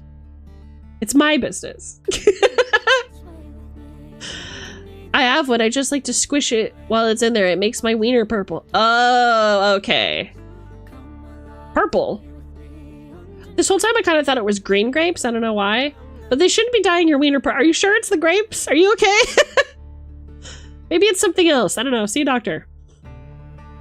What do you call a lazy baby kangaroo? A pouch potato. That's cute. I like that one a lot. Trust, you'd know. I had one back in the day, but I wanted to put more grapes inside, so I got a vagina. See, this is the meta. This is the meta, you know what I'm saying? And then you don't have to worry about the security tag around your wiener when you go grocery shopping. A rabbi doesn't get paid for circumcisions, he does, but he does keep the tips. Unfortunately, Shubi, that's... You don't get a pass anymore. Guards, seize him. I would like you to tear a hole in his socks, and then rip them all the way up to his ankles, unzip the front of his pants, and shove him into, I guess, my quarters for questioning. Let's say 12 seconds. That seems viable. My foreskin is like my dad, out of my life since I was born. Sheesh! Ooh, this foreskin discussion is really aired out a lot of our shared traumas. What brotherhood we're experiencing. If you're a recovering Catholic, you definitely don't. Oh, gotcha. That would got me good. The men are going feral now, sir. Are you okay? I thought Esme was about to say, leave them alone. It's their penis. Poor baby came in at a weird time. No, believe me, she's way into this. I've seen her search history. I mean, barely want the thing in the first place. I don't know the difference between what circumcised look like or not. Let me Google that for you. No, I'm just kidding. Jail. Yep, jail. Mandatory guild foreskin check. That's right. That's right. I just need to know who needs to be tagged like cattle around here. What happens when M&Ms can't agree on anything? They reach an impasse. No, that's not good enough. Keep trying. I miss Shubi. I miss him too. I miss him too. I hope he's still VIP when he gets back here. 5 messages deleted by a moderator. Timed out Shubi for reasons. Yeah. What do you call a genre of games where a KKK member becomes a B to learn it's okay to be black and yellow? White people be like... Zero, I don't know what you're trying to say with this one. Stop with the weird racist jokes. Godspeed, Shubes. Yes, Godspeed. I hope he'll be back soon. Just nobody make fun of him for having his socks stripped up to his ankles, okay? It happened at my command. Don't worry, homie. I'll be here with a fresh pair of socks for you when you get back. Trauma bonding, that's right. I'm a changed man. That's what I like to hear. I'm glad I was able to whip you into shape. Also, your fly's down. Don't out me. You know what you did, baby. We've all seen your channel. We know what you're about. I've learned Bebe is based with Wolfwood taste. Ooh, really? She a big fan of Wolfwood too? A true ally. They ruined Wolfwood? Why? Dap me up. Who needs a sperm donors anyways? Tag like cattle is crazy. How is it crazy? How is it crazy? Explain. Explain how that's a crazy take. Well, you're not making any sense. You don't make any sense. You're honestly pissing me off.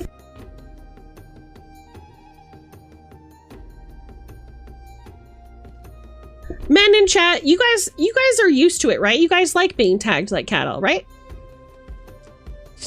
I exposed her to that. I am. Honestly, it's ist and phobic. Excuse me. Excuse me. How dare you? Okay, I think I've got one. The world needs to know the tragedy of Wolfwood. Okay, I need to know the tragedy of Wolfwood too.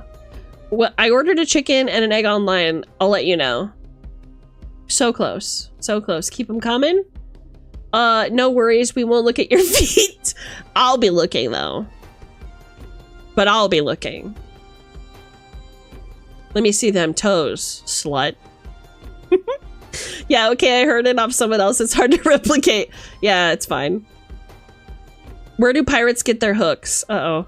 The secondhand shop? No, no dice. I'm currently trying to crisp and dehydrate waffle cookies to make them palatable. Is that a joke or is that really something you're doing? Sorry, I'm trying to figure it out. They made a new character, LARP as I don't know who. I don't see that. I really liked the new design for him. Am I weird for that? Run, lads, she's gonna milk us. Hold her up. I shake tins of beans like I'm about to eat a football.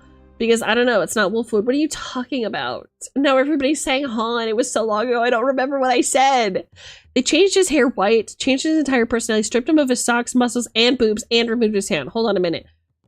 Where? Where do I see this footage? Where do I see the footage of this? This is definitely not Wolfwood.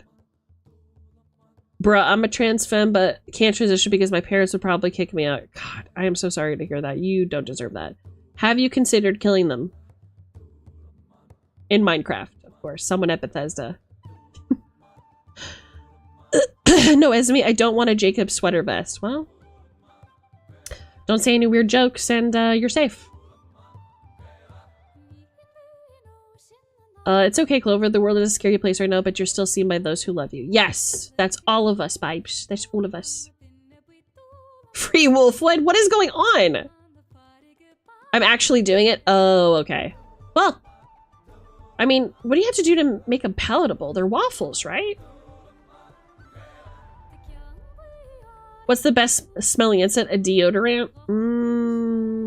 Nah.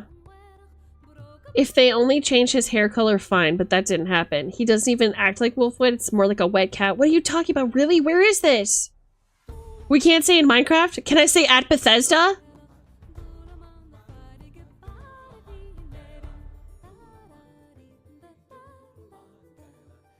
You DM me? Okay, I'm finna see what's poppin'. I got 6 messages. Huh? What is this? What the fuck is this?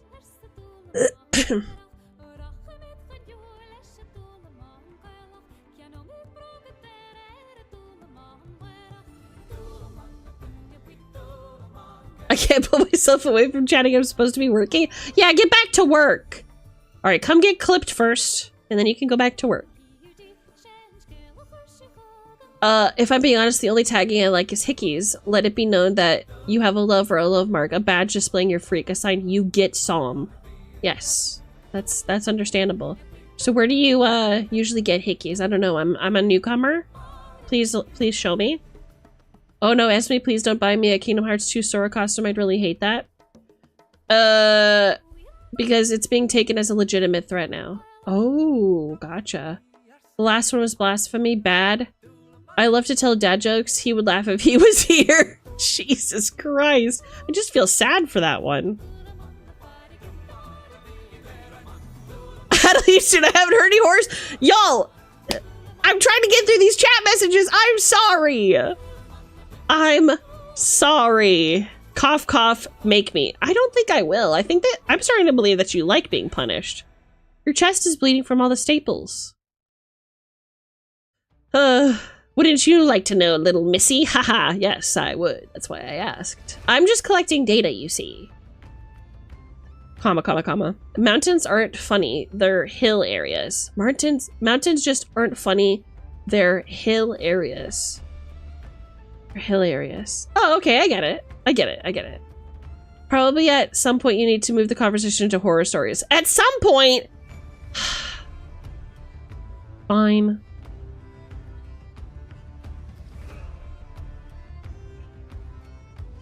Fine. Let's talk about horror stories and Dungeons and Dragons. I guess if we're all done talking about men's foreskins, Jesus. Dad jokes. I don't know why you guys are trying to get timed out so bad. It's like you want to be sent up to my room to be punished. That's ridiculous. Don't you know what waits you up there? Look what happened to Shuby's socks. Jesus Christ.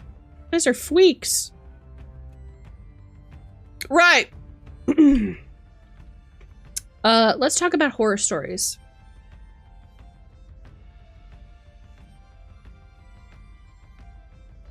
Happy Men's Awareness Month, fellas. Yeah, Happy Men's Awareness Month. Yeah. Should we rate these horror stories? I haven't set anything up for that. I just kind of want to talk about it and like see what's up. Look, I don't want to be punished. I just want a comfortable bed to sleep on. I mean, then just buy me dinner and call me pretty. And if you're strong, carry me places. You know? She gaslights us. What awaits us there is a fortune. 3 diamond pickaxe. Yeah, and it's mine, bitch. Joke's on you. I haven't been wearing socks from the beginning. Shit. Fuck. Wait, then what's around your ankles? You know, this would be fun asshole D&D stories. Ooh, yeah. I like that. Like the Am I the Asshole? That's a great idea. Thank you for the content. If you need a hefty horror story. Oh yeah, you sent me one, right? Let's react to yours first. Is that alright with you, Sanguine?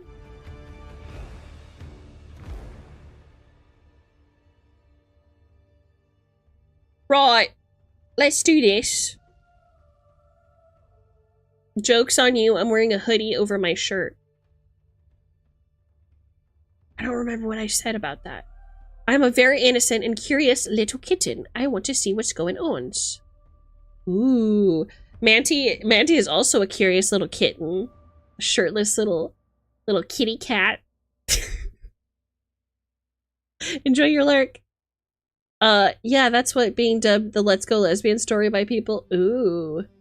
Is it too late to submit a story? No, it's not. Please feel free to. I didn't really ask for a submission, so I'm open to it. Just send them.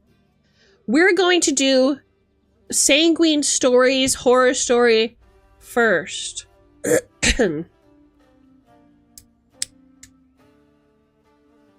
Right.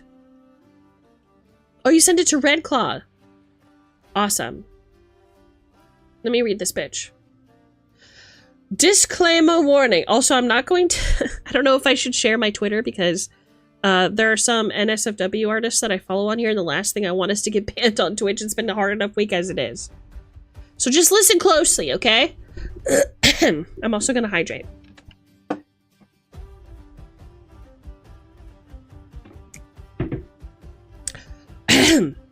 Disclaimer warning. The following story covers the following themes: incest, non-con, and slavery. Okay. Is this Twitch safe? I haven't actually read this yet. Maybe I should. Is this Twitch safe? Sanguine Stories? It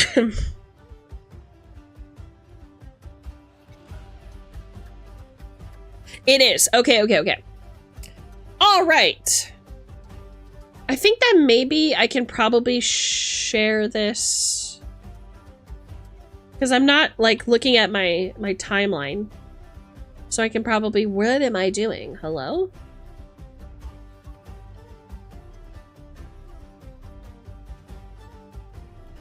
Right.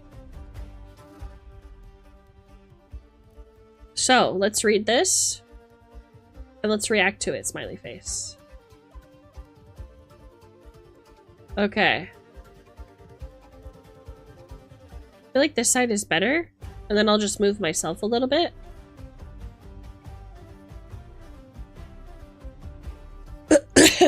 Right. So when I was first getting into online D&D, I joined a series of D&D and Pathfinder games I could find online on both Roll20 and Reddit in the D&D subreddit. Okay, wait, I'm having trouble following. When I was first getting into D&D, I joined a series of D&D and Pathfinder games that you could find online, and you looked at Roll20 and Reddit and the D&D subreddit. Okay, I get it now. I had wanted to get some experience at seeing how other dungeon masters ran their games before I started full delving into running my own. Yeah, that makes sense. Yeah, I did the same thing. Oh, it's partly off screen. I'm so sorry. There we go. One group I had found on Reddit was in the midst of running D&D 5e's Tomb of Annihilation. Oh, if you know, you know. A group of 3, 2 players... Okay, hold on. Let me actually... Yeah. A group of 3, 2 players had to drop out of the blue due to IRL reasons. Ooh. And I would be joining at around level 5. Yeah, that's the first red flag right there, right? A group of 3 and 2 players had to drop out due to IRL reasons. When I first read through the summary of what I was joining into, nothing seemed to be out of the ordinary and seemed to be very LGBTQ plus friendly and had a pretty diverse group thus far. Okay. When I submitted my request to join the campaign, I was later invited into the Discord and able to get a one-on-one call with the Dungeon Master. We'll call Greg. Nah, name them. Give them... Shout them out in chat. Let's get their real name so I can follow up with an email. Greg had told me that for this game, since they were already running it, it would be too difficult to introduce a new character into lore and story, and so I was given a character that I would be playing for this campaign. I will be playing an elven swashbuckler rogue with a pirate-themed background, separated from my family, and only having recently reconnected to my aunt. Another player we'll call Emma. Okay. Before my first session into the group, I was able to meet the rest of the party. We had Emma the Druid, Amy the Cleric, and Xander the Sorcerer. Everybody seemed really nice, and I would later go on to play in Emma's D&D games after this one, and playing with Xander. At this point in the campaign, when I did join, we're in Chult, defending one of the city's forts from the incursions of undead. So Chult is where a lot of the dinosaurs are, by the way. So Dino Twins, that's where you guys would like to go. What the heck, you can always add a new character. And yeah, genuinely, the Tomb of Annihilation is absolutely fine to add new characters, so kind of weird.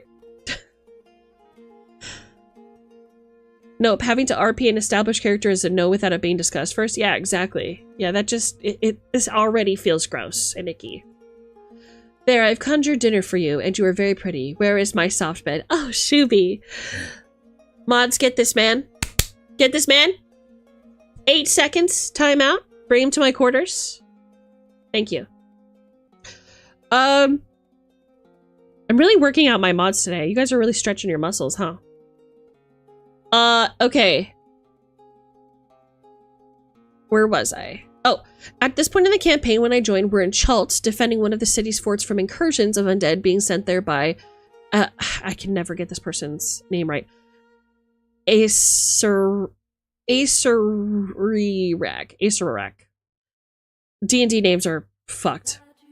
Not super important to the story.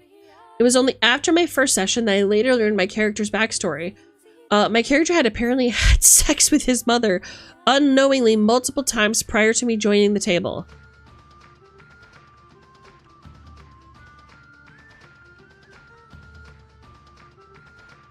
I'm sorry? Yeah, at that point I'd be like, no, I didn't. No, I didn't. No, DM, actually, I didn't. And then I would proceed to throw my metal D20 at him. Do you remember the days when, like, metal dice were, like, a big deal? I would just pick them up and start throwing them at him. You sick fuck. Having never apparently met her, my game master told me I could not change this information as he hated retconning things in his game? You said this person's name was Greg. Can I ask you a serious question? Sanguine. Can I ask you a serious question? You said that this person's name was Greg. Was their name actually Ian? I'm just curious, because you said you went on to, like, Roll20, and this sounds like an infamous Ian scenario to me.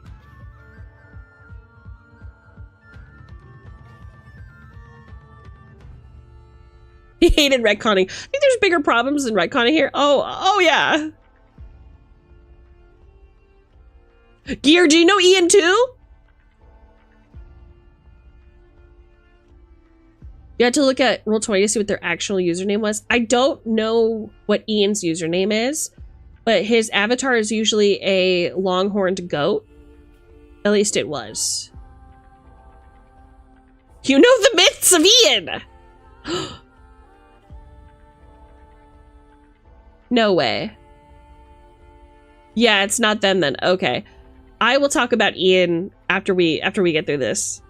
This sounds like an Ian situation. But I digress. You couldn't change it. He hated retconning. That's cute. Me being still new to online D&D and not having a lot of experience outside of playing in middle school and high school, I decided to ignore this part of my character's backstory, a wise decision, and decided to keep going through with the campaign. I had told myself I signed up for this, I might as well see it through to the end and see what I can learn from the experience. That is so fucking generous of you. I would be tempted to ask to meet for talks in person and then kick this person's chest into the sea. Just kick a giant hole into the ocean, you know? Sorry to say, but your soft voice put me to sleep. That's okay, Mikey. Dog, I'd leave immediately, right?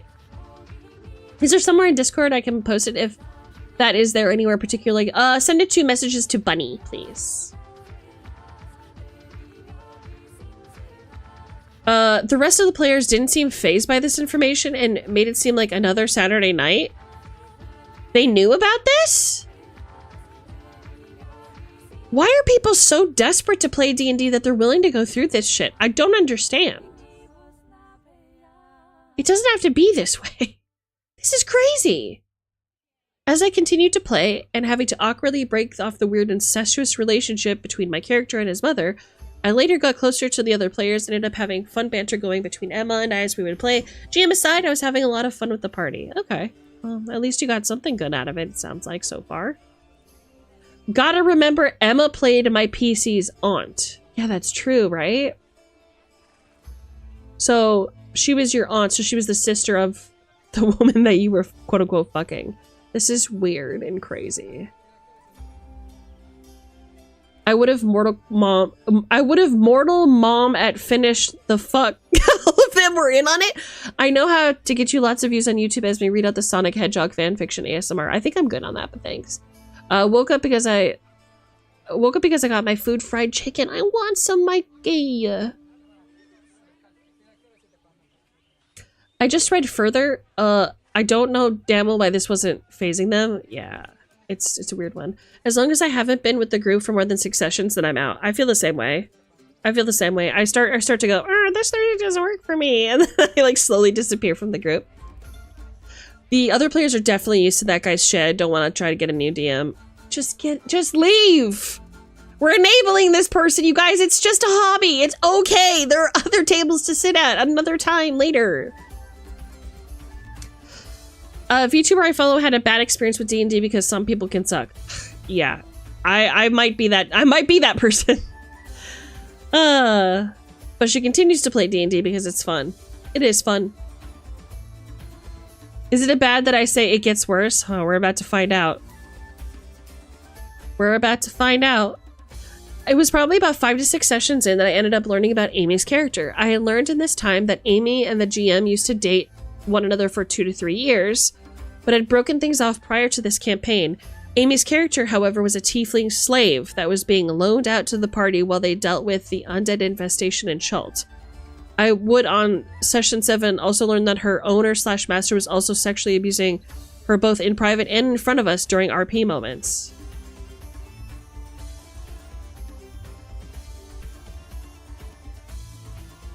Wait, what? No, don't look at that. That's a lot. Yo, D&D is not an excuse to like flaunt your sexual fantasies, right? I am a bard. I am probably one of the most sexual creatures on the face of this planet that you have ever met. I still respect boundaries, and I would never, ever do that to somebody. In fact, if a PC came to me with a backstory like that, I wouldn't be comfortable having that PC in the game. And I would be asking serious questions like, why is this important to you for your character? How do you think that the other characters at the table are going to react to this information? Ay, ay, ay. I was completely and honestly taken aback. I didn't know what to say or what to do at that point. I was disgusted by the GM and the character and confused why Amy would be okay with the GM doing this to her character. Yeah, no kidding. Out of game, I had reached out to Emma and asked them why they and the rest of the players were okay with Greg doing this in the campaign. They had told me that this was the only campaign that they could actually play with Amy, and even though they didn't like Greg, they still wanted to be there for Amy. I didn't like it, but I could sort of understand what they were saying. I decided to try and roleplay a bit more with Amy and try to create some kind of connection in a game and try to pull their character out of that situation, which Amy seemed very positive to. Oh yeah, positive reinforcement, we love that. Good for you, good for you. A weird dread pirate Roberts trying to save the damsel, if you will, even though her character could have easily killed mine, lol. Greg, however, was aggressively against this. Gee, I wonder why. Gee, I wonder why. Hey Doc, what's up? I was expecting more like, this NPC was so scary, or this DM was so good at raising suspense, not this. Yeah, sometimes the true horror is the reality that we must all face terrible DMs just like this one. Maybe this is the horror story that is the most terrifying because it's the most based in reality. The merchant lord who owned Amy's character had threatened my character, stating that if he ever laid a hand on her, he would make sure that his guards would sever my character's hands and make them wear them. At this point, I apologized to Amy as I wasn't going to be attending Greg's session any further. Greg's weird passive aggressiveness and attempts to changing my character's backstory or saving Amy's character were too much for me. Yeah, I mean, good call. I continued to play in Emma's games for the next 3 to 4 years, and I would play alongside Xander in them as well. After leaving Greg's campaign, I later learned that Amy had gotten a girlfriend IRL, which had apparently caused Greg to have a full-blown crash at, and for whatever reasons, he no longer had time for his Saturday campaign.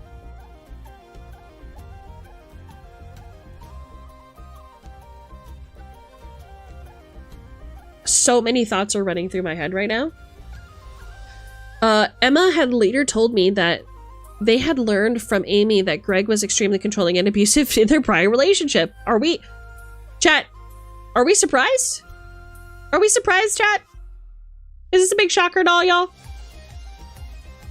And she was scared of angering him, but thankfully due to the kind words and encouragement of their new girlfriend, she was finally able to stand her ground and say no. The last I heard from Greg was when he had reached out to me to ask if I wanted to play a Princess of the Apocalypse campaign, which I had declined immediately. Disgusting. Disgusting, rancid, abhorrent, terrible, awful, bad. Ugh. Like... Where do I begin with this one? Keel haul in time. I'm saying! Do they know each other IRL? Who? Who specifically? Mods! Laser Greg to the wall. So, here's where my brain's going. Yes, there is a...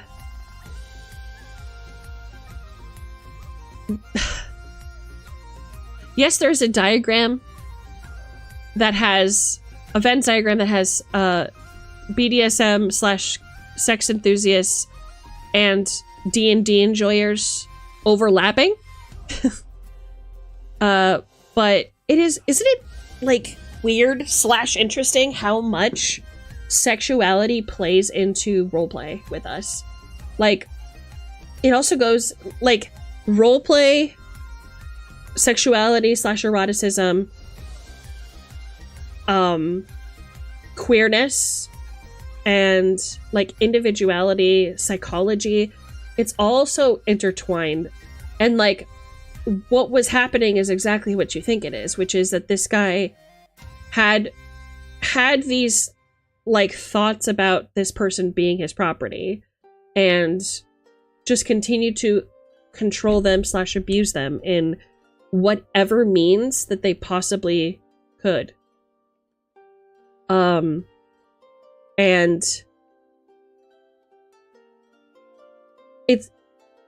it's frustrating for more than just the obvious reasons. Do you know what I mean? It's like, yes, this is frustrating for the players at the table. This was awful. This was bad. This isn't even a real game. It's frustrating for me in a deeper way as well. In the way that it's like, you have effectively sullied holy ground. You know what I mean? Dungeons and Dragons is such a safe space and a relief for so many of us. So many of us discovering ourselves, so many of us learning who we are, and so many of us trying to tell a story that makes us feel like we belong somewhere. And people who do this not only give Dungeons and Dragons a bad name, and tabletop RPGs in general a bad name, but it's perverting something that is so sacred and so special to a lot of us. You know, I'm a queer woman, and I didn't really know myself until I started role-playing as Esme Silverthorn. By playing Esme Silverthorn, I learned that I was charismatic, I was kind, I like to support my friends. I love the spotlight. I love putting on a show. I'm very proud of my creativity, and I have a drive to succeed and to do the right thing. And for a lot of queer folks, it's just as impactful, if not more so, because, like I said, you're discovering yourself. I had no idea that I didn't think that I was charming. I didn't think that I was, you know, flamboyant, and I didn't know I was this, right? So imagine being like somebody in a deep South state who is restrained from expressing themselves, and D&D being like an outlet for them, and this being like one of their only ways of interacting with that hobby. It's like bordering on war crime for me. Like, you are invading not only the hobby and the space and these players, but you're invading our imaginations and the places that should be safe for people like you. And that is unforgivable. And I genuinely think that the world would be a better place if there was a DM blacklist. I really do. I really do. And I mean, I've been in a position personally, as like a woman at the table, where the DM has taken great interest in me. Obvious reasons, really. And has used their power and their position as my GM as a way of luring me into a relationship I wasn't interested in. It is so scary. It is so scary. It's like everybody was a victim in this scenario. Yeah, it genuinely makes me feel sick. It makes me feel sick. Even making this guild is like trying to find a way to like bring a piece of the internet to safety, away from stuff like this happening, because it is so common in these open places. We can't feel safe anywhere. Even hell, even just being a woman in like a male dominated hobby is a terrifying prospect. It's like, I have no words. I am so disgusted. This music's really inappropriate for the way that I feel. But I feel violent. I feel angry, and I feel violent about this story. I'm so angry. I am so angry. I don't... this makes me not want to participate in the hobby. This kind of thing. It would make me not want to participate in the hobby. Thankfully, I know better. I know that this isn't the way it is. But like, damn. Can we all agree not to normalize this kind of behavior? Even if you believe it's the only way to play a D&D campaign, simply don't play if these are your options. For real. Simply don't play. Keep looking. Because all we're doing is we're normalizing this kind of behavior and allowing these fucking villains to invade our safe spaces and get away with it. This guy started a new campaign and got players to join them. I guarantee it. People who had no experience with them, people who had no idea. what they were getting into, signed up for it because they wanted a new experience just like you did. And that's the worst part. That the victims are going to continue piling up because it literally feels like there's nothing we can do. We just have to keep accepting bad actors in the hobby.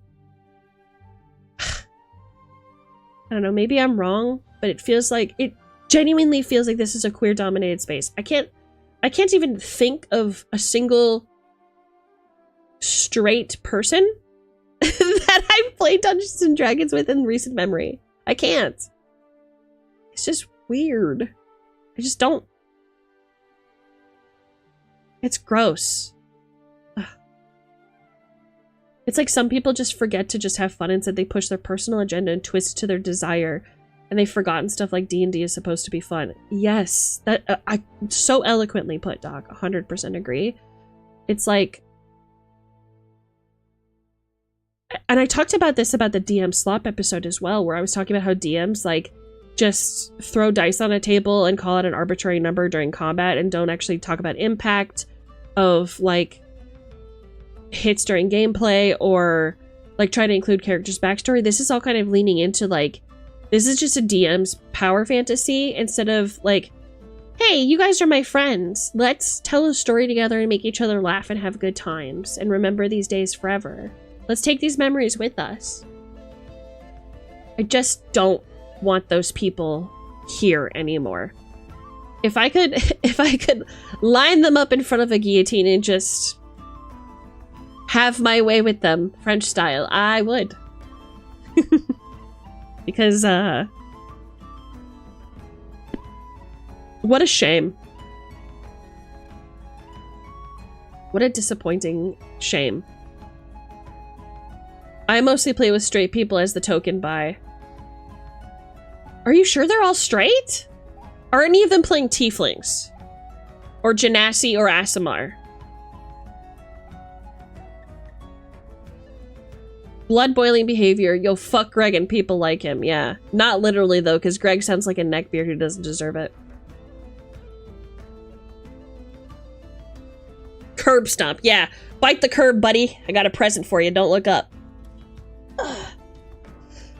Well, that was a big one. That was a big one. I'm sorry that you went through that, Sanguine. And you are safe in the embrace of Mama Magpie. I never want to hear any of you are going through that. You need to come to me right away if that's something you experience. I will not allow any of you to be treated that way. I don't ever want to hear anybody in this chat has been treated that way. I don't ever want to hear that this is somebody's existing experience. I will find them and I will fucking carpet bomb their house, somebody at Bethesda. I'm not even playing! Velociraptor Twins, sound off. You guys know I will go off. I get so mad. I will go off. I will find them. The first time I played D&D, I thought I was straight. You know? It has a funny way of getting us to look inside, right? Neckbeards are scared of two things. Showers, grass. So true. Oh, thank you. It was honestly encouraged me to be a better GM, so I could be a safe space for others. This is the way. Can I get a "this is the way" in chat, please? I wish I met you sooner, Esme. I think we met at just the right time. We met exactly when I needed you. And I am so relieved that you two have adopted me. Thank you. Trust me, I thought my friend... trust me, I thought my friend... who is DMing was bi. She was in fact not. I was literally the only one who swung in a way that wasn't straight. But do you have any Genasi, Aasimar, or tieflings? I mean, that's the main question I have. None of my D&D group are straight. Well, except maybe the GM, but he's definitely an ally. Yeah. Yeah, that's right. This is the way. That's most people's thoughts, yeah. I have DM'd for a couple dozen people. I remember exactly one of them was straight, but I cannot for the life of me remember which one. All straight people look the same. It's not your fault. D&D just brings out the theater kid in everyone, right? I love that. I love that. We found a way. Yes, we did. You found Greg's Roll20 account. Okay. Who? Can you send it to me in DMs? I want to see.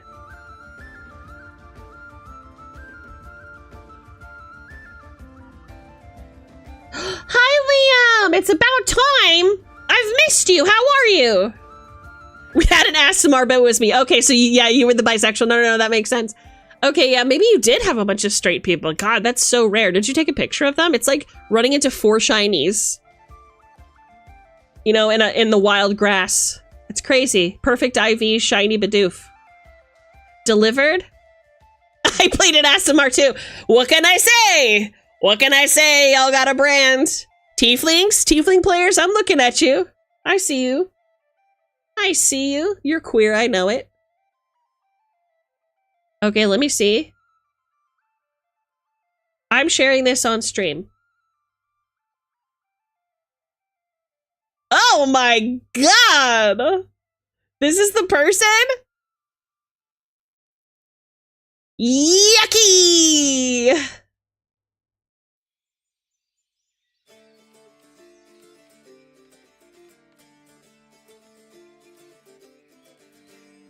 Yikes! First of all, the biggest red flag that I have is they have a filled out bio. They have a filled out bio, so that's a red flag right off the bat. Who does that? Who goes to their Roll20 account and fills out their fucking bio? I'm already turned off. I started D&D life with the Pool of Radiance for the old Commodore 64. I love that game. Replayed it. I don't care about this. I'm the sort of DM who likes to roleplay a great deal with my players. I love guiding people into the minds of their characters.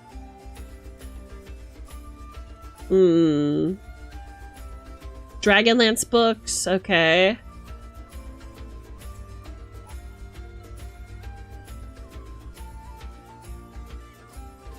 Interesting. Okay, I'm just gonna put it on you like this. Chat, tell me if you agree. We got a lot of red flags here, just straight from the jump. First of all, filled out bio. This isn't Hinge, brother. Chill. Secondly, he has the name of a fish in his username. He has the name of a fish in his username, which screams, which screams from the deep south, wearing one of those camouflage hats that hasn't been washed in 6 months. I already feel gross. Yeah. I don't know who... Does anybody recognize the image of his profile picture?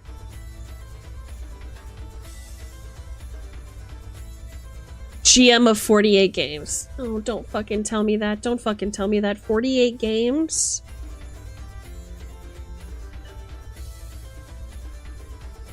Oh my god.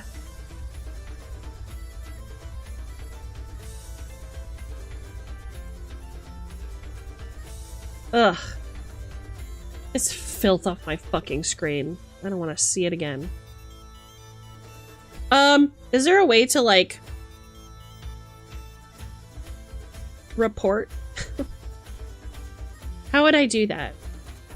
How would I report?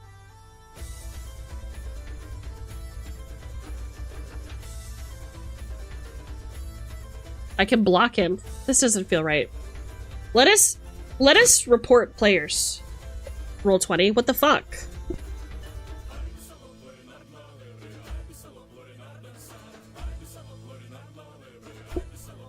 It means that he's created and hasn't deleted 48, not that he's running around them. Yeah, I mean, fair, but we also can't discount that he's run at least a handful of these, which is already bad. Reporting won't do much as there has been no evidence of it happening in Roll20. God, that's gross. The link of this guy's profile, you mean, Gear? Boo! Yeah, boo this man!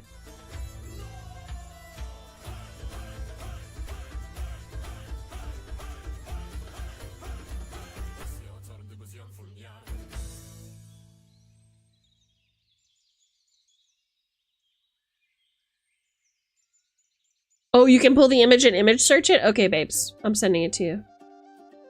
Where are you, Gear?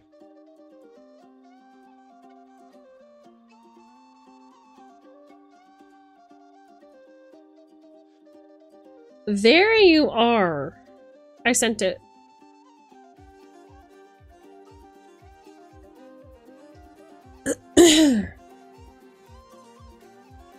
There should at least be a warning regarding this guy and his behavior, like a trigger warning. Yeah, that's what I'm saying. Like, obviously, Roll20 is like kind of a unique website, and it's the only one of its kind, and it's kind of the Wild West right now because there isn't a lot of competition or an interest in growing this website. Like, who pays for premium Roll20? Let's be real. So because of that, implementing new systems would only be possible if there was high enough demand. I don't think we're going to get that. So the best that we can do is spread the word that this guy is a fucking dildo. And not in the fun way. And try and exercise his spirit from the internet as best we can. Like the type of guy who's questioned his sexuality before but has too much internalized homophobia to even give it a serious thought. Yeah. Yeah. I don't even want to countenance the fact that this person could be queer. Because I don't even want to think about the fact that they could be joining my spaces and... Ugh, no, gross. No, just let him be straight. It's fine. They can keep him. It's good. I'm good. Heaven to Thea help us all. I'm saying... You did your best. Yeah, you did your best. I'm glad that you got past it. Let's... Is it cool if we take one more pisser? Can we take one more pisser? Because I do need to piss yet again. I'm also still drinking Monster. Which is my bad, really.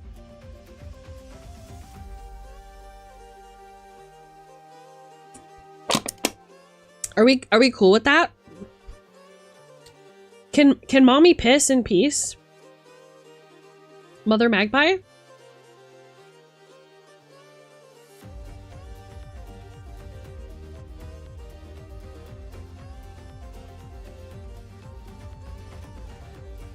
Am I allowed to piss?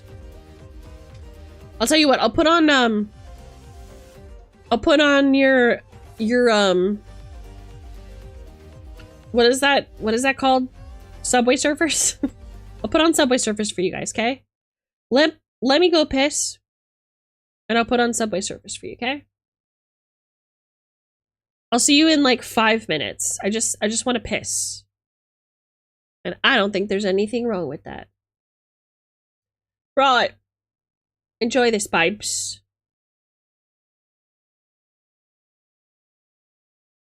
Here we go. Oh, not this guy again. I forgot about him. He shoved Will! God, this guy's a dick. Yes, you got stabbed. I hope you're happy with yourself. Well, I'm taking everything. Look, if I have anything to say about it, I'm gonna preserve as many people as I can, okay? It's just that sometimes I don't have a say in it. Sometimes I don't have it, you know? Some of the bodies are forbidden. Fucking catch these nuts. Oh, Gale. In his little velvet pajamas. I'd fuck both of ya! One from the front and one from the back. That's what I call the spit roasting. I'm so sorry. Look at his velvet chaps. It's beautiful. Get rid of this awful thing. That's much better. Jesus Christ. Did you give yourself the big boobies too? Does it look like I have big boobies, Arcus? Are you looking? What does it look like? Yeah, those are modded boobies. They're actually not. I'm serious! They're not modded! You're lying. Oh, here comes my dad. For those of you who don't know, this is my father. This is my birth father. A few questions, if you please. There's no overstating my interest. Fine, ask your questions. How would you describe that particular batch of goblins? Size, nature, distinguishing qualities? You search your mind, successfully recalling various details of goblin behavior. Ooh, didn't you see the tentacled ship? It was an Illithid invasion force. The goblins were being controlled. God, can it be? How terribly compelling. Uh-huh. I know what you want. The dragon. There's a bard's hat up here that I'm gonna try to get. It's specifically only for bards, like myself. I'm gonna nudge the bear's flank. I'm nervous. That's what I expected. Maybe he won't notice.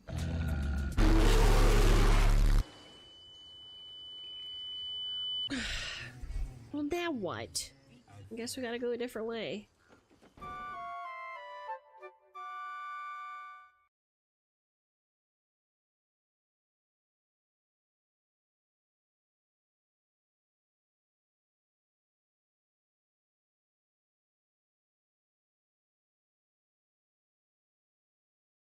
Hello, I pissed.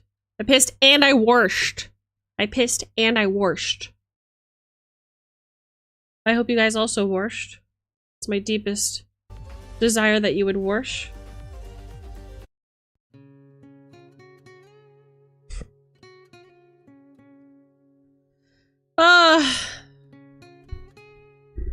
Well, that horror story was enough to get the engine going, wasn't it? How we all feeling? Let's do a check-in here. How's everybody feeling after that? That was a lot. I'm so sorry, Sanguine, that you had to deal with that. I think me referring femininely to myself has influenced the advertising algorithm to start showing me ads that are aimed more towards women. Honestly, I'm here for it. Welcome back, as me still in ads. It's okay. It's okay.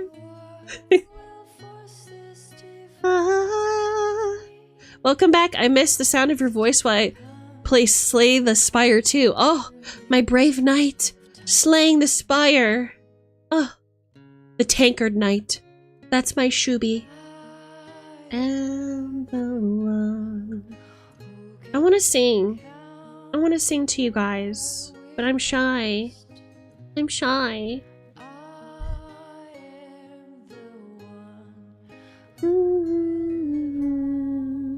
I just sent a message to Emma. Fingers crossed we can reconnect. That would be so good. Bring her in! Tell her she was the star of our show today.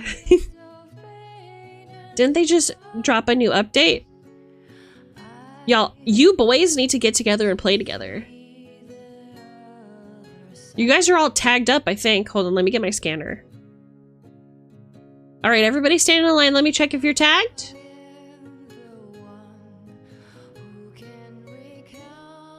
Oh, we back? My pistol was longer than yours. Yeah.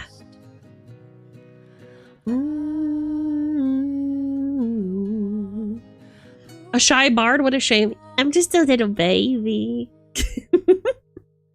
No, I'm still learning about my voice. I'm still learning about my voice and my instruments. So it's like, it's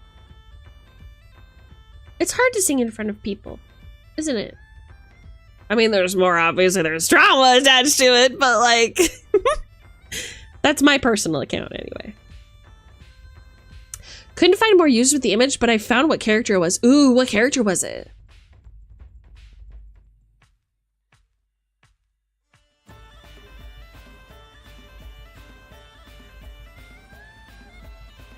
Love Slay the Spire too. I'm all flat. How come all you himbos really love that game? Is this like a himbo game?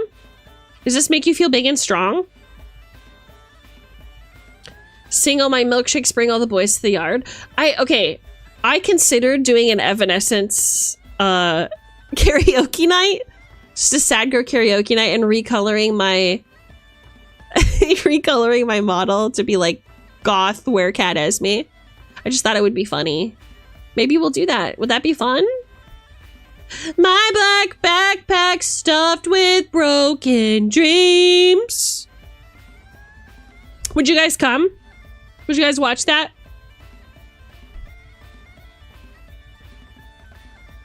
It makes me feel smart and dumb. So himbo. I don't have problems singing in front of others. Never had. Really? Are you a good singer? I'm still trying to figure out my voice. I keep reading you need to sing from the belly chest, and I'm surprised how deep my voice can get when I do that. Yeah! Would you do a sea shanty karaoke night? I don't see why not. I don't know a lot of sea shanties, but I'd be happy to learn. I played the woman character in the game. Yes, I feel big and strong, but also sexy. Yes. Yes. Big, sexy, strong, big, himbo, sweaty, big tits. It's Prince Paul Chica from The Secret of Anastasia. Wait, is that like the Anastasia, like, animated film turned into a TV show?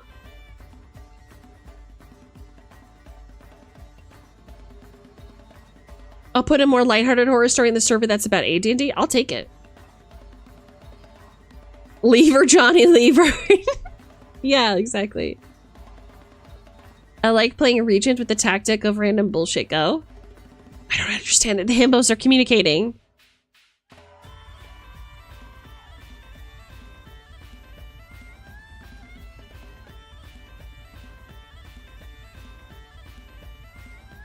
Oh, okay, we have another horror story. Let me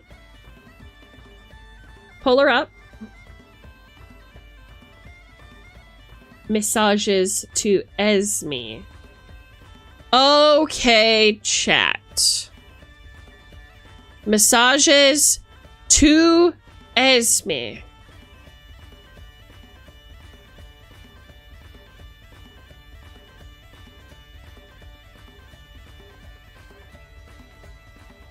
Okay. Let me just crinkle things a little bit.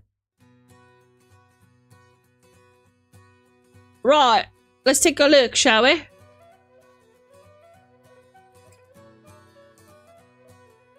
Okay. Actually, I'm gonna put it down here. Can you guys read it?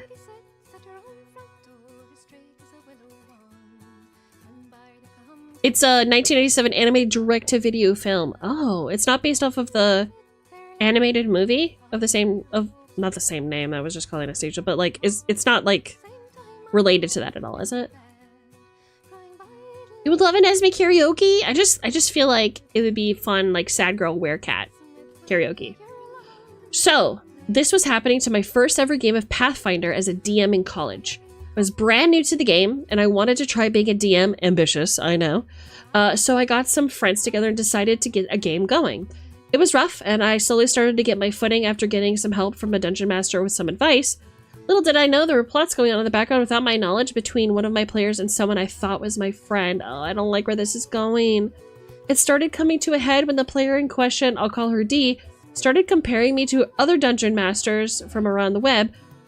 D, she would also tell me that I needed to be a little bit more creative with my stuff. I fucking hate that. I fucking hate that. You need to be a little bit more creative. That is invaluable feedback. You're just being an asshole. You need to be a little bit more creative, sweetie. What the fuck does that mean? Because I am being creative. You just don't like what happened. So like, you need to be a more effective communicator. That's my criticism to you. You know what I mean?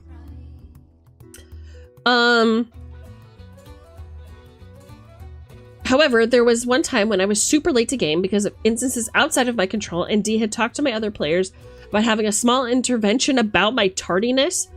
I took it to heart at the time thinking, okay, it's understandable they're upset because I was late. They decided not to even bother having a session that day, and we all just hung out. While this was going on, there were days where my buddy, I'm going to call him Rich, would come up to me and offer me all these great places I can look up D&D stuff and look at certain Dungeon Master and other YouTube channels to look for advice. I looked to a few of them, but they weren't really what I was trying to do for my game, but I appreciated the advice and the help. Finally, a few months later, after I thought I was getting better, Rich and D stood at the head of the table at the place where we started meeting up for D&D and openly told me they think it was a great idea if I stepped down as Dungeon Master and that somebody else would run the game. None of my players stood up for me, including the one who I thought was my best friend. That's so sad. So I sat down for a little while thinking what I had done to make everyone think this way. I know it wasn't the best because it was my first time, and I know I was still getting used to some things. Finally, after about 10 minutes, I got up and quietly walked out while trying to fight back the tears that were streaming down my face as I rode the bus home. I know I had a lot to learn back then, and I've learned a lot since then. Oh, that's no excuse to treat somebody that way. I'm so sorry. I'm so sorry that that happened to you, Mr. Inky. You didn't deserve that. Nobody deserves that. You guys have seen... Okay, I'm going to say something that I hope will resonate and I hope that will make you feel better. You have seen, I hope, some of the projects that I have created. I hope that you have seen my debut. I hope that you have seen my OBS RPG Maker series. I hope that you have seen the Wayward Victorian event that we did in October of last year. If you have even just caught a sliver or a glimpse of them, you know how much work I have put into them, how unique they are. This is a humble brag. I genuinely think that what I have created is beautiful, unique, creative.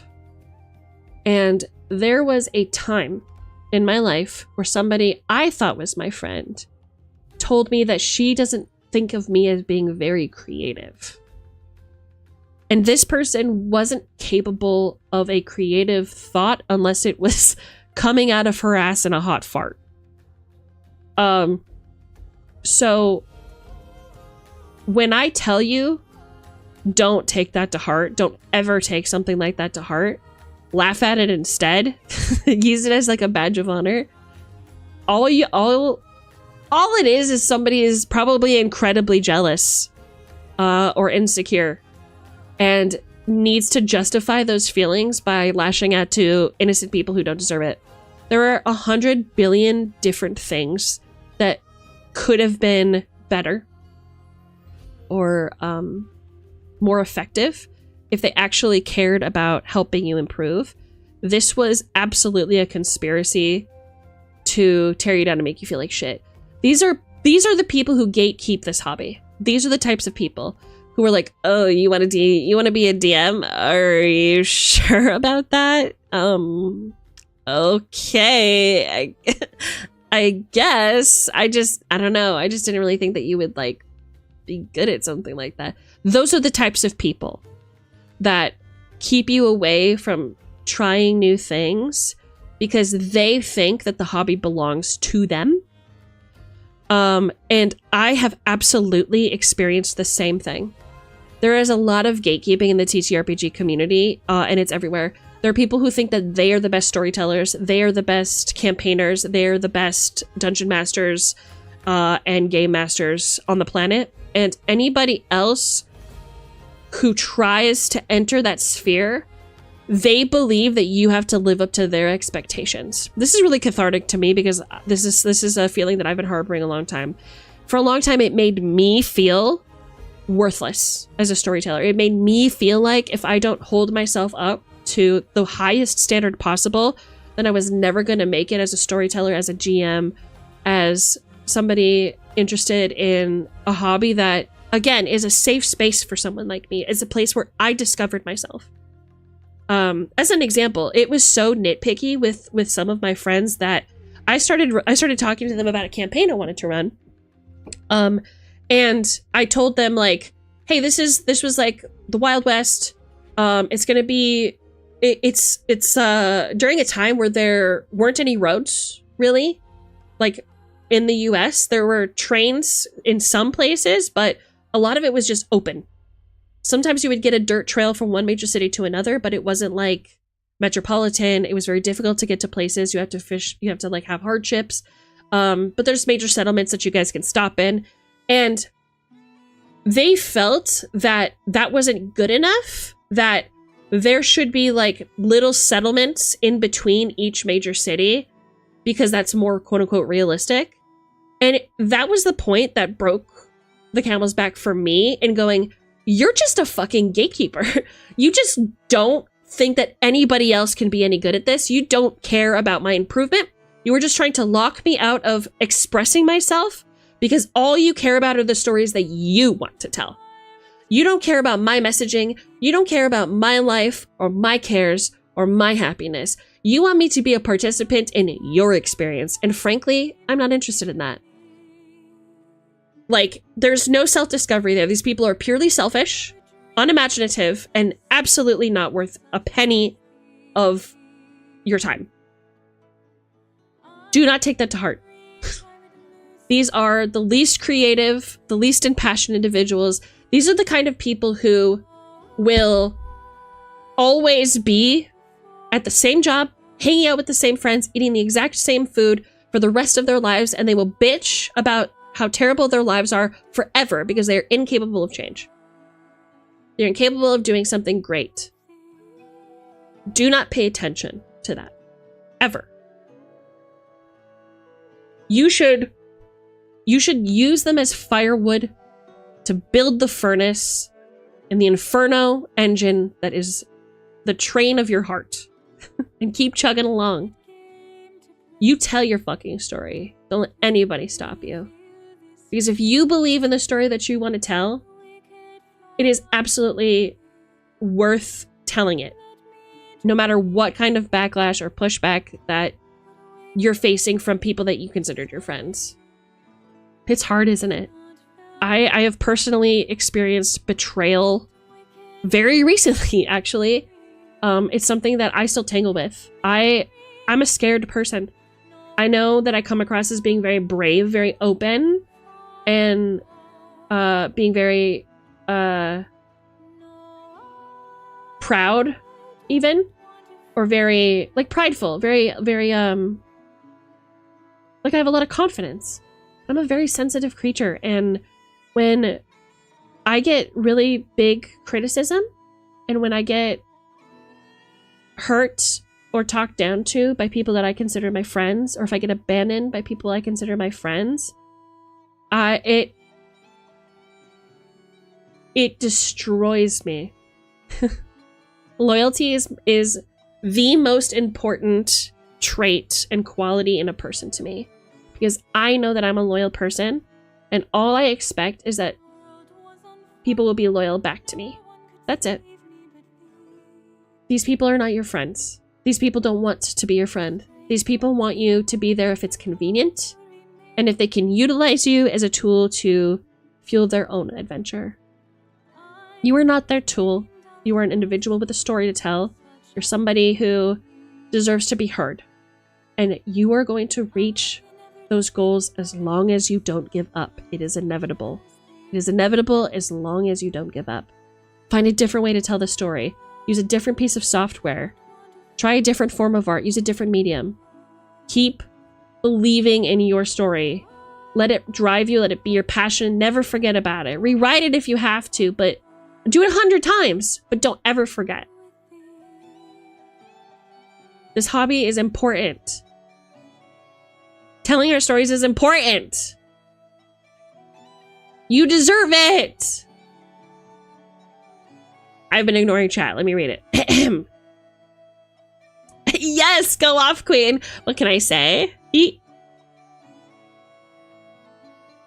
wanted to try something new and realistic. Yeah, genuinely, it was the cool. Argus can speak to it because I talked to him about it a little bit. It was the coolest, like, idea I had. It was going to be cowboy themed, and you play as monster hunters that hunt down what bumps in the night.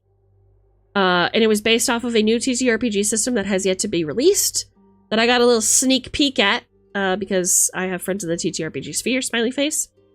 And they would just like pick at everything I was doing, and I was like, you know what? Fuck it. Forget it. I don't want to run it with you. Forget it. That sounds different and fun. Like, no settlements, the stakes are high. Yeah, exactly.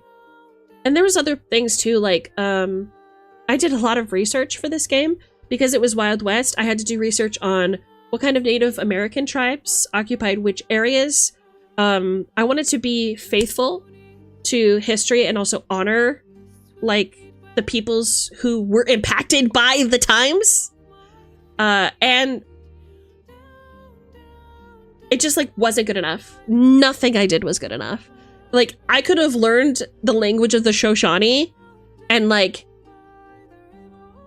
they still would have found something to turn their nose up at. So please take that from me, like, a heartfelt plea that it doesn't make you give up, and that you don't ever take shit like that seriously.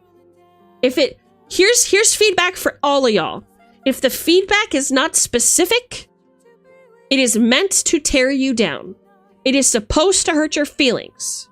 If they cannot elaborate, they want to hurt you. They want you to feel some type of way. And you need to, even if you need to like process that after you leave that conversation, the night after, whatever, you need to come to terms with that's exactly what that person was trying to do and judge them accordingly. Let them tell you who they are through their actions. Some people, TTRPGs or like storytelling, that's all that they've got. And it is literally so sacred and so special that nobody else gets to play. That's why they gatekeep it. But it's not something that they can gatekeep. It's not their world. It's not their universe. It's for everybody. So fuck those people, is what I'm saying. Yes, Golf Queen. I mean, just reminded me of our crappy group's crappy Oregon Trail campaign. Ugh. Man, a comedy Oregon Trail campaign would be peak, wouldn't it? If you guys all played regular humans just trying to survive in the Oregon Trail and it was just comedy, that'd be so funny. I mean, as somebody that lives in Oregon, there weren't a lot of close settlements, so getting hurt or stuck out in the open nest was a real threat. Yeah, but you and I know that? Somebody who hasn't done any research and is all they're doing is trying to smush my confidence so that they can feel superior and have an upper hand in a conversation that I'm not looking for feedback in, is like what's most important to them. I'm sorry you had to go through that again so soon. Fucking tell me about it. It is what it is, babe. It is what it is, my love. Just because people set up houses everywhere on a trail doesn't mean it's it's a full settlement to stop at. Also, monsters exist. You can't spread out. It's like saying you can live in a house in the middle of a mountain lion infested forest. Yeah, exactly. It's like, baby, you can still set up camp wherever you want. That's not a problem, but that's going to come with risks. Also, this world was totally cool. Whenever night fell, that's when you would go on a hunt, right? So night would come. So during the day, you could like see monsters and see like eldritch things that normal humans can't perceive, right? You have extra superpower senses. And at night, you would go on a hunt. You would find whatever was disturbing these villages or like the source of these curses. And you would hunt and kill those motherfuckers with your Bloodborne-esque style switch weapons. It was fucking sick and awesome. And I was really fucking excited about it. And it just completely killed my boner for the entire thing. I would still love to run that sometime. I even created a fucking random table with I created a wild horse random encounter table. It had everything from speed, stamina, markings, everything you can imagine. Of course I did, right? I did that though. I did. This wasn't built into the system. I did that. I cared. You know? This is what I mean by have passion for your games. This is the shit that I'm fucking talking about. Try. And it still wasn't good enough. And after like it's like doing your homework. You go to an expert in the field. You absolutely know that there is no shadow of a doubt that you have done the most that you could possibly do on a report. You turn it in and you get a fucking B. And it's like, no, you actually just don't like me. It isn't something to learn from. It is just there to make you mad. That's it. That's it. I love hearing it go off a passionate tangent. It's always so good. I'm sorry. What can I say? I'm just a fiery young lass. Why is it so hard to find nowadays? I'm glad we have a small group of people we can trust and wonderful communities. Preach, sis. Esme is the most passionate person I know. I love her energy, her creativity, and her charisma. She inspired me to have more of a spine and protect myself, my twin, and our boundaries. You know I'll always be too hopped up, and sometimes you guys need to, like, soothe the fire, because I get really, like, excited and, like, angry and passionate about things that... Look, there have been times where I'm like, this person is blocked, and you're like, no, just wait a second. Do you know what I'm saying? Like, sometimes I go off and you guys can restrain me, but I appreciate that, and I can only be myself. It is, I cannot be inauthentic. It's not in my processor. I don't have the ability to do that anymore. I'm sorry, this is just who I am now.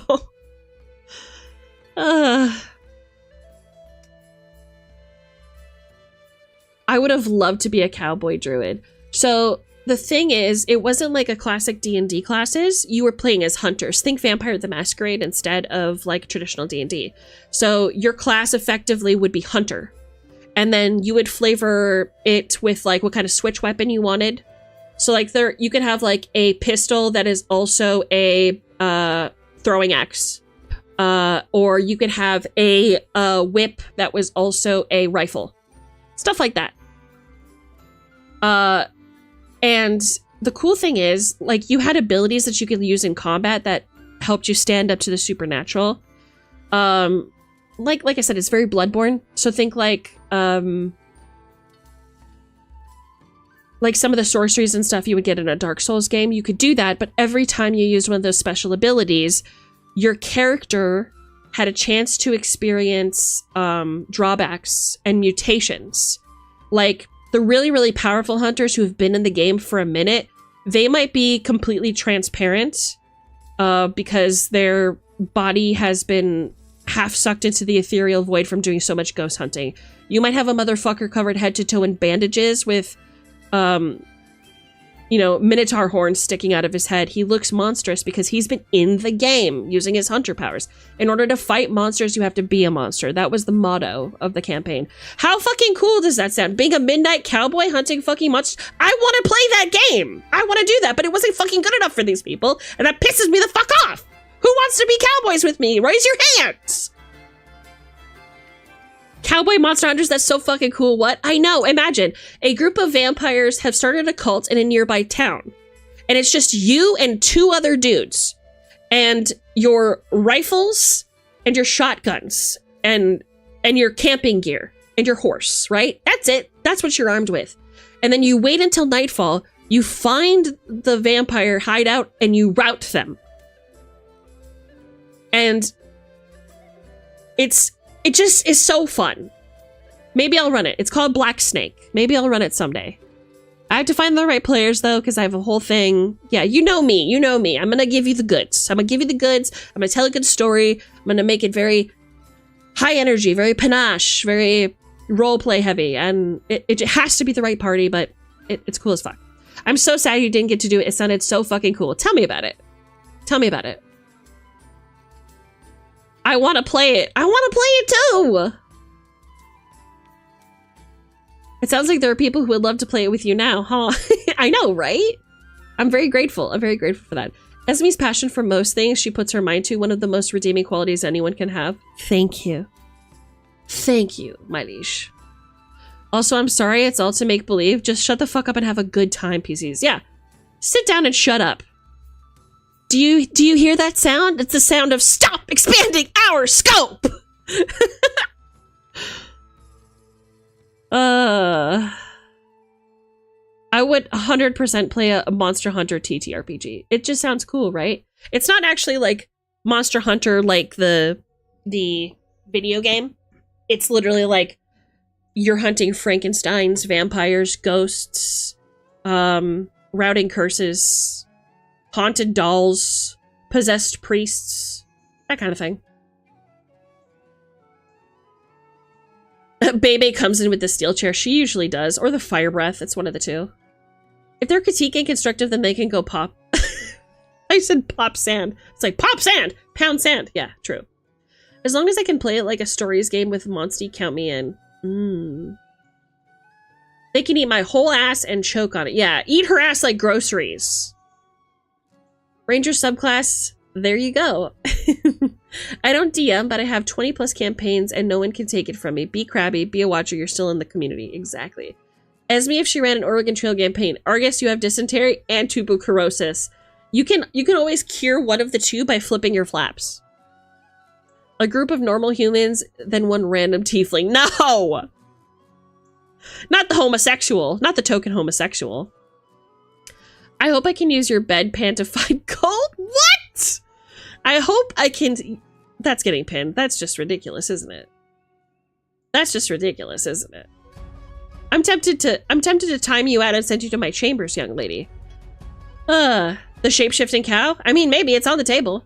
The idea was actually kind of interesting that it was the Oregon Trail, but some people could use magic and it was seen as a taboo thing. But it was somehow made so drab and boring. God, that really sucks. You want to play it, you guys? As we make this, I need to play. Okay, it was called Black Snake. It was called Black Snake. Because the TTRPG doesn't technically exist yet, it hasn't been released, I had to kind of fill in some blanks. So what that means is, you guys play as archetypes, but you can like customize your backgrounds to those archetypes.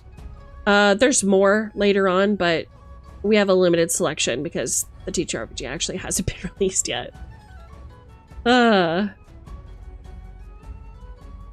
It really is so comforting to hear Esme go off. I care about something in this world. Look, here's the fucking thing, right? It's like, look at what this fucking world has become. Easy, fast, quick, more, consume, more, faster, quicker, better. And it enforces every aspect of our lives to be pounded into a perfect square so that the universe can use its pen to check our box, right? We're just a series of check boxes in an assembly line to be stamped by AI, big corporations, forces outside of our control, and it's infesting our hobby, and it's destroying our imagination and our storytelling. And I'm not gonna let that happen. I'm not gonna let that happen. So if I have to die on this whimsical hill, if I have to be the only bitch atop it, then so be it. But it sounds like I won't be. It seems like you guys really like my shit, so. Join me, brothers! Yeah, I was a doctor cleric and I had to keep my healing a secret, or else people should have called me a witch or something, but it was never roleplayed. So disappointing. God, fuck. That sucks. Okay, Sanguine, you gotta skedaddle. I don't know how long ago that was. I'm sorry, I'm still reading chat. Please be safe out there. Okay, Rosie, be safe out there. It's like how I suck at lying. Yeah, you do. Remember that one time I asked you to roleplay as your character and I asked what your name was and you gave me your full government legal name and read me your social security? Me too. Listening to Esme talk about D&D is very inspiring. Good. Be inspired. Go out there and create something fucking radical. And show me what you created when you did. So I should have a motherfucking Punisher. AKA Woodwolf's crossgun? Absolutely. That would be so on brand. You having Wolfwood's crossgun, so it would be like a Gatling gun and probably like a shield kind of thing. You could absolutely use a weapon like that in this campaign. Yeah, you could be Wolfwood, that's right. Time to fly out to Esme and make her make this. Oh god. Oh god. Oh, so Bloodborne canon. Yeah. That's exactly, it's literally Bloodborne. Ah, that's so fucking cool. Oh, she's sold. Yeah, exactly. Bloodborne Old West. That's exactly right. I could be a monster woman freak. Yes, that's right. I do. I've been in a major cowboy mood since I've been playing Red Dead 2. You've been playing it as well! Yeah, I still need to set up our private RP server. Actually, I have set up the private RP server. I just need to make sure that we all have time to play together. So right now we're on this Final Fantasy XIV kick and I'm not trying to kill the mood. Freaking badass bounty hunting cowboys rolling into town and killing monsters. Yeah, exactly. You guys are essentially like... So my inspiration for creating this type of TTRPG was I wanted to play Vampire the Masquerade or I wanted to play Hunter the Reckoning, but Hunter the Reckoning sucks so much balls and ass that I was like, obviously I've got to improve it somehow. I want to play a Hunter who feels badass to play against and feels like, gives me the same feeling that I feel playing a vampire. And so I came up with, it started with the motto of, it takes a monster to kill a monster. Chat members pop in as random NPCs, that'd be so fucking funny. 100% you're running it when the full system is released. When and if. It was supposed to release October or December of 2025 and we are still waiting. So I'm happy to just run what I've got and then edit as we go. I mean, Critical Role did it, why not? I can hear the sick Western music playing in my ear already. Okay, you guys, I have a playlist. Do you guys want me to release my playlist for Black Snake? Just to put you in the mood? Okay, I'm gonna make a new... Anybody who's interested, feel free to join the thread in my Discord. I am going to create a new thread called Black Snake, which is the name of the campaign. And just... I'm gonna share... my Spotify playlist of Black Snake to get you guys in the mood for kind of what I'm thinking. It's very let's go kill zombies with our crazy shotguns, Bloodborne, but we're in the Wild West and like laws are so few and far between sometimes. Like sometimes a hunter rolling into town is the most law that has been introduced to that town up till now. So it's just kind of cool.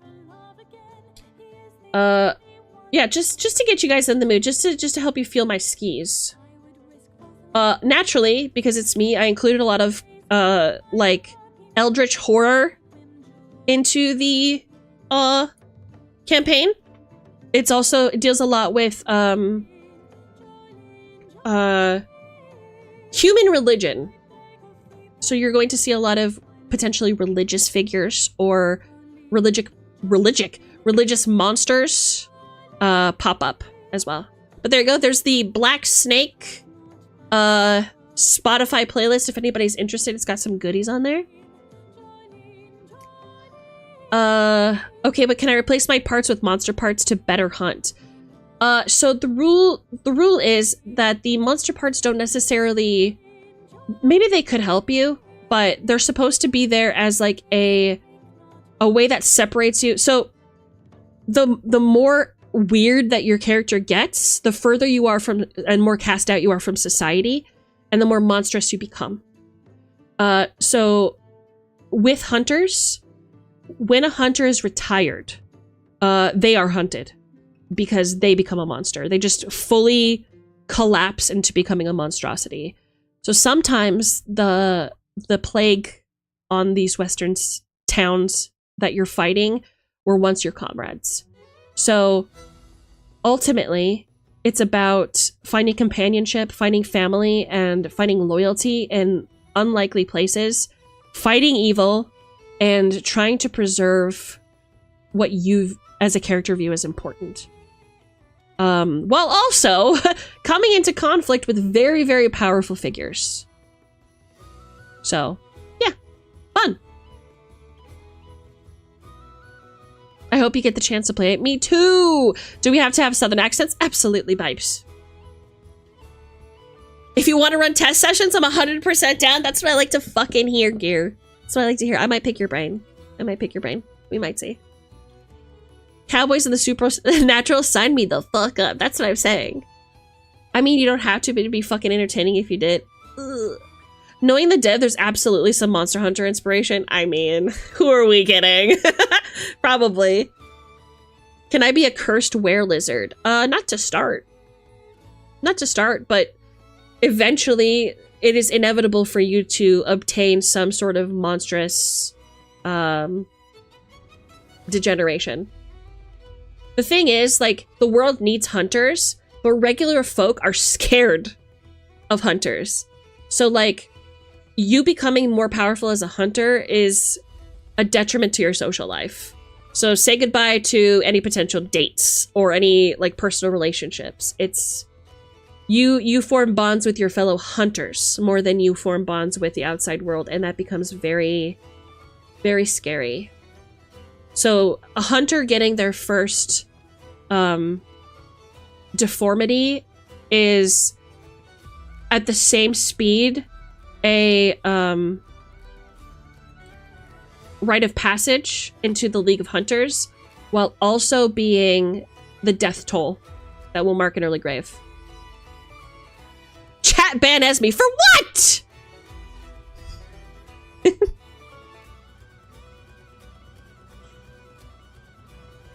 The only gold you'd find is the shower kind. Mods, you know what to do. You know what to do. Do me a favor.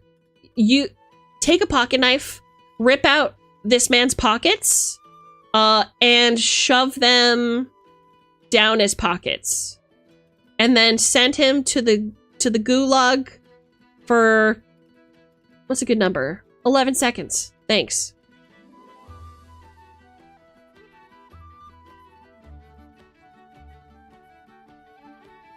I'm just scrolling through your comments because I'm so far behind. I'm so sorry. No, LOL. I'm just excited. Sorry if it looks like I'm spamming. No, you're fine. You're fine. We love Esme and her shit. Wait a minute.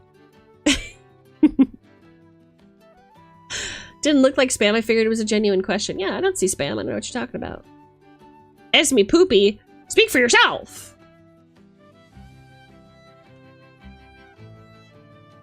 I haven't played Bloodborne, but I did learn about the lore and it's wild. I love Bloodborne. It's so girly pop coded. I love her. How scary would a party consisting of the Joker, DC, Deadpool, Marvel, and Alucard, Helsing, Ultimate, Abridged, Claptrap, Borderlands be? Probably chaotic, less than scary. I also don't think that they would form a good party. Is this a genuine question? Hello, Aya Banhammer. Welcome. From the street of Old Yarnum to the trails of the Old West. Yes, exactly. Hunter the Reckoning is despair. Yeah, it is. It sure is. You just want to feel like a badass. And then you play Hunter the Reckoning and you're like, aw. That's it. It just feels like the producers had like a creative bias of like, they want you to play as vampires. They want you to play as monsters. And I'm like, but I want to like kill monsters and collect their heads and wear like fang necklaces. It just sounds so fun. Vampire the Masquerade TTRPG ain't great either, honestly. Gear! Oh my god!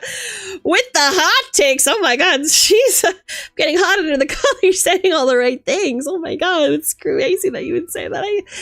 I can't publicly agree, but yeah, it's just like, whoa.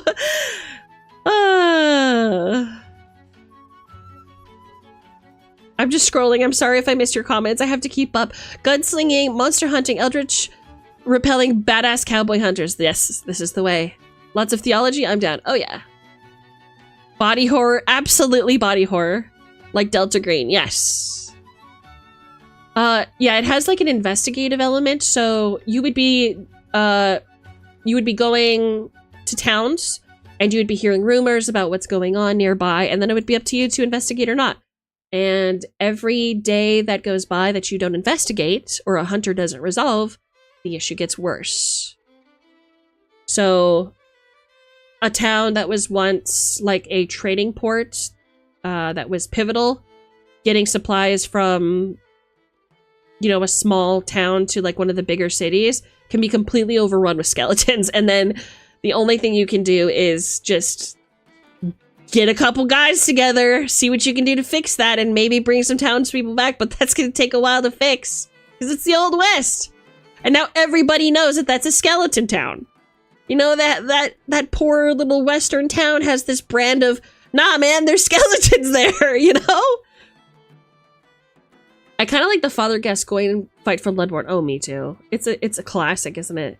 Man, that shit frustrated and scared the shit out of me. Retirement is a bullet. That's right. Can I be a human male fighter? Oh, so yourself. Let me guess. You want to be straight, too. Weirdo. Can I be a were shock lizard? Only you can, of course, Tom. Sorrowmere, welcome. I guess you have to stick to romancing the monsters. I mean, I'm fine with that. So no bard hunters, no charisma heavy hunters. No, in this game, charisma is based on your charisma as a player. It isn't something that you roll. I believe. It's been a minute since I've looked at the rules. I might be mistaken. Like I said, it's been ages since I've looked at it, but... She's so far behind. I'm trying to read everybody's. I'm so sorry. Okay, I'll scroll down. I'm missing so much. Hi, Tori. Hi, Tori. I'm so sorry. Oh my god. What do I do? What do I do? Oh, man. I'd love to help save people, and you surely have your humanity to keep fighting. Eventually, you lose yourself and become an absolutely terrifying eldritch beast yourself. Yes. And the thing about it is, when a hunter falls, like a hunter becomes a monster, and it's time for the hunt to begin again. they create a area that only hunters can pass through, like a barrier, like an ethereal barrier. I'll go into it when I talk more about it, but yeah. It's like you have to like break the seal to enter its like boss zone. You know what I mean? Thank you so much for the follow. Oh gosh, I have to scroll down. Oranos King, thank you so much. Welcome, welcome.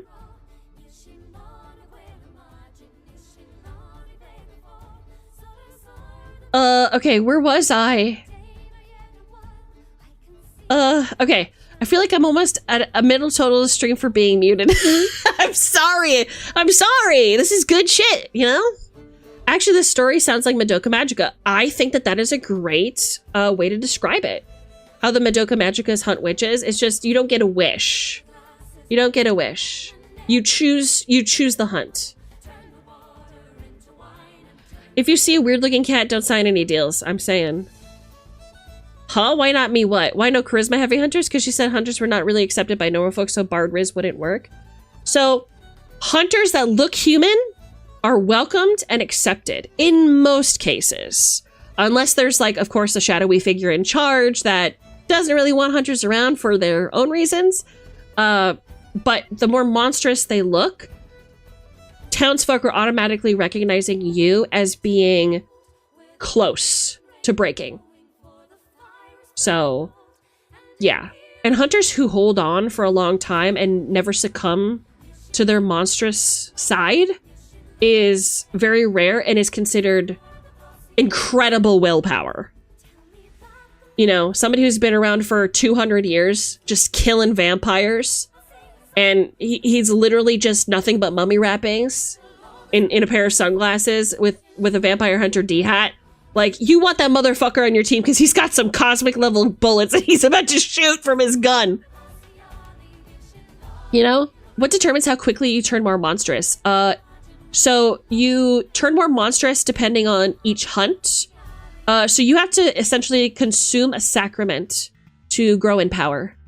And you roll to determine if you gain a monstrosity or a mutation after you consume the sacrament of that monster. It's how you level up, basically. You want bigger guns? We got bigger guns. I need you to drink the juice. Please drink the Kool-Aid. Please drink this Kool-Aid to go to elevator floor 2. If the Bloodborne board game taught me anything, it's not to trust random survivor no matter how much you want to let them live. Huh. Interesting. Bone Town. Exactly. Oh my god, I am so far behind. I'm so sorry. What if the skeletons were chill? Well, then you'd be a necromancer. And then there would probably be like 2 hunters who like were looking for you in the dead of night when you should be doing skeleton shit. Have you considered that?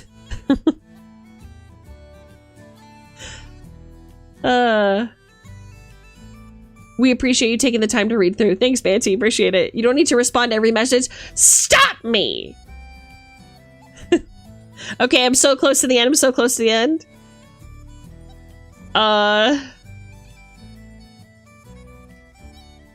Dungeon Dimension when you become a monster. Where do I sign up? It's literally... Isn't it literally badass?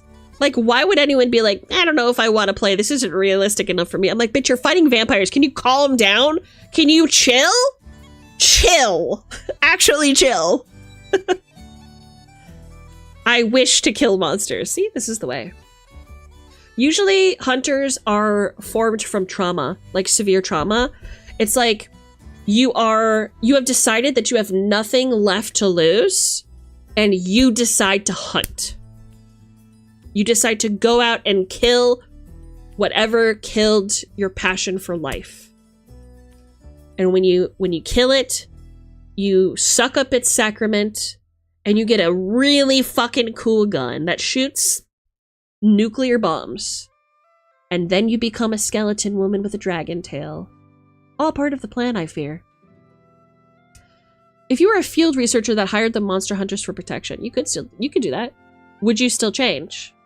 It depends on the monster. It depends on the sacrament. And depends on your role. Local hunter too angry to die, genuinely. What drives you to hang on? Maybe you're 200 years old and the reason that you just won't die is because you haven't killed the motherfucker who destroyed your life. You know, it feels very Old West to me. Like, Ghost Riders in the Sky kind of thing. That's the vibe I'm going for. I want your everything as long as it's free. I want your love. So if I kill exclusively huge shock lizards, I become an ultra powerful, is what I'm learning. I mean, I wouldn't kill shock lizards. I would simply rub them together and throw them at a monster. That feels like the most effective thing. It seems like it's what the shock lizards want as well. You know? Welcome back, Riz! Love, love, love, I want your love. Okay, where was I? Rolling down. Fuck, if I played this, I'm defo gonna focus on necromagic. That would be interesting. I wonder how that would play out. 2 swords, one of steel and one of silver. Both are for killing monsters. That's right. What if you had a sword that shot swords? Hear me out! You're playing as a hunter whose sword shoots swords! Whose sword shoots swords. Imagine having a claymore and there's a button on it and you press that motherfucker and it shoots the goddamn sword. This is what I'm talking about. Are there illusions that can hide your monstrous features? I have not explored that, but I'm leaning on no, because it gets rid of the whole, like, the tension of the story, which is you have to reckon within yourself who you are and what you want and what you're living for and what you're fighting for. So I'm thinking no. But you can also cover it up. I mean, like, just as a normal thing. Like, let's say you have, like, demon claws. Just, like, wear gloves or wrap your hands with bandages. Let's say you have demon horns. Great, wear a hood everywhere. You know, there's other ways to cover it. Do they smoke weed? Jesus Christ, what is going on? I'm confused. I just want a cool lightning lizard arm and a gun in the other hand. What about a gun that shoots lightning lizards, 2 of them, and as they're flying through the air, they're rubbing tummies together. They're scissoring, and it creates an electric spark that destroys an entire flat neighborhood. That's my question. An entire block gets destroyed by 2 lizards fucking. Just imagine some old hunter being wrapped in bandages with visibly clawed fingers and a stump behind them from what townspeople spread stories about them growing a tail. Yes, exactly. Esme, I crave violence. Tell me more. I love the mutation and body horror aspects to this. Yeah, it's great. Suck up its sacraments, Esme 2026. Hey, you know? Put that on a shirt. Deal. I do have an experience in monster hunting. I was on Supernatural. Ooh, see? Okay, I'm gonna keep scrolling down. Okay, but a sealing system where you remove your seals for full power access sounds like fun, especially if you have to will save each unsealing to be affected by it. Yippee-yi-yo, yippee-ki-yay, thank you. You want me to throw living defibrillators at monsters? I'm just saying it would be kind of sick. No? Question mark. Shord shoot sharts. I don't know what that means, but I love you so much. That's a Borderlands gun. I bet it is. They've created everything. Sword that shoots swords. Terraria. Wait, is that real? A sword that shoots swords? I don't know what kind of Ruby shit this is, but I'm all in, baby. Why would you turn me into a sword? Why not? It's just Zelda then. I don't know what. A nice big gaping hole in the side of my face. Now that is the kind of mutation that I'm here for. Rubbing tummies. You know what I'm saying? The shock lizard railgun. Oh man, that would be so sick. That would be so fucking poggers, wouldn't it? Anyway, that's what Black Snake is about. I really went on a tangent there, but it was something I was really passionate about. It is a love letter to Red Dead Redemption 2. It is a love letter to Westerns. It is a love letter to White Wolf tabletop RPGs that didn't sate my thirst for being a fucking hunter. It is a love letter to Bloodborne, which is such a girly pop story, and if you haven't experienced it, I welcome you to try it. It just will make you just feel so connected to femininity. And it's my love letter to the weird, the eldritch, the unknown, the out there. And of course, you, dear reader, who is just weird enough to think that, hey, maybe a lizard tail ain't so bad if my found family and I get to shoot off those flippant vampire jaws and collect them in this jar. Smiley face. A hunter who's like a purist and deathly afraid of mutating and has a distrust of fellow hunters, that would have a neat contrast, yeah. And the thing is too, right? As hunters, it's like no matter who that motherfucker was before he's a hunter, that is now your brother because you are going through the same shit. You are in the same trenches. So it's like you could absolutely play a hunter that was a terrible fucking person and like an enemies to lover situation, right? There's just so much delicious tension that can come from that because it's like, it doesn't matter who you were because all there is the hunt now. We hunt together. Eventually, you're going to die. Eventually, I'm going to die. All we can hope for is we take whatever the fuck that thing is with us. That's it. And that when the sun rises, that things will be a little bit better out here.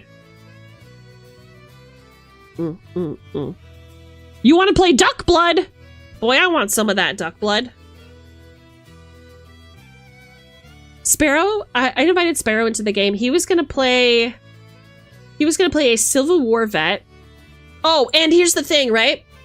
You had to have done something terrible in your past that you are ashamed of.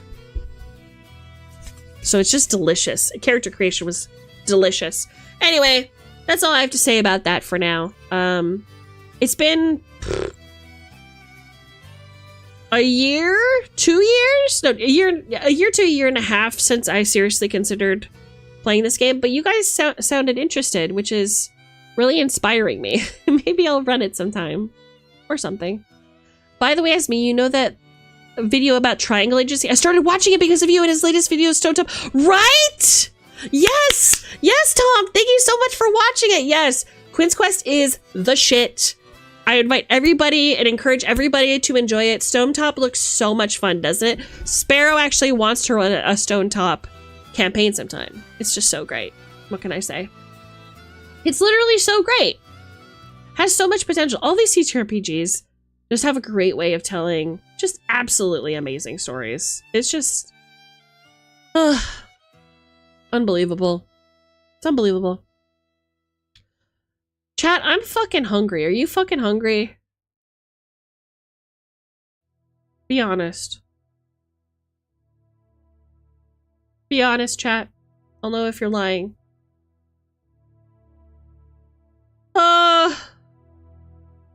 I fear this might be it for me, my friends.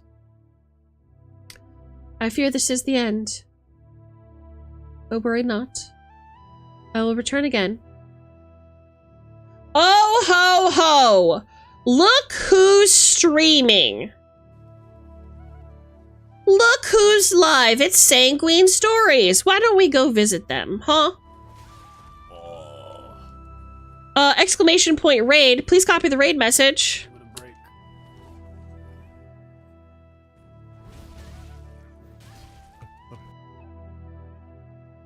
Let's go raid our feller. I love you. The next time that you're going to catch me is going to be on Friday. And on Friday, we are going to be playing Mythic Bastionlands live. So if you've ever been interested in playing a TTRPG where you roll up a fucking sick-ass knight with some weird fucking powers to kill the sun, maybe show up. For those of you who haven't already joined Discord, please consider doing so. Exclamation point Discord. And keep up with me and my schedule. After Friday, I will be live on Monday, 6 p.m. BST. Same time, you know where to find me. I have had a blast chatting with you. Let me know your thoughts about Black Snake in the new thread on my Discord. And I will see you tomorrow, I guess. Anyway, I love you. Don't forget to copy the raid message. See you tomorrow, chat.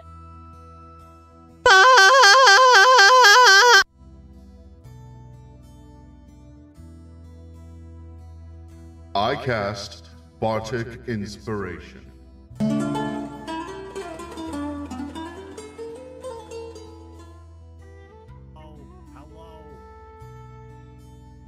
Hello.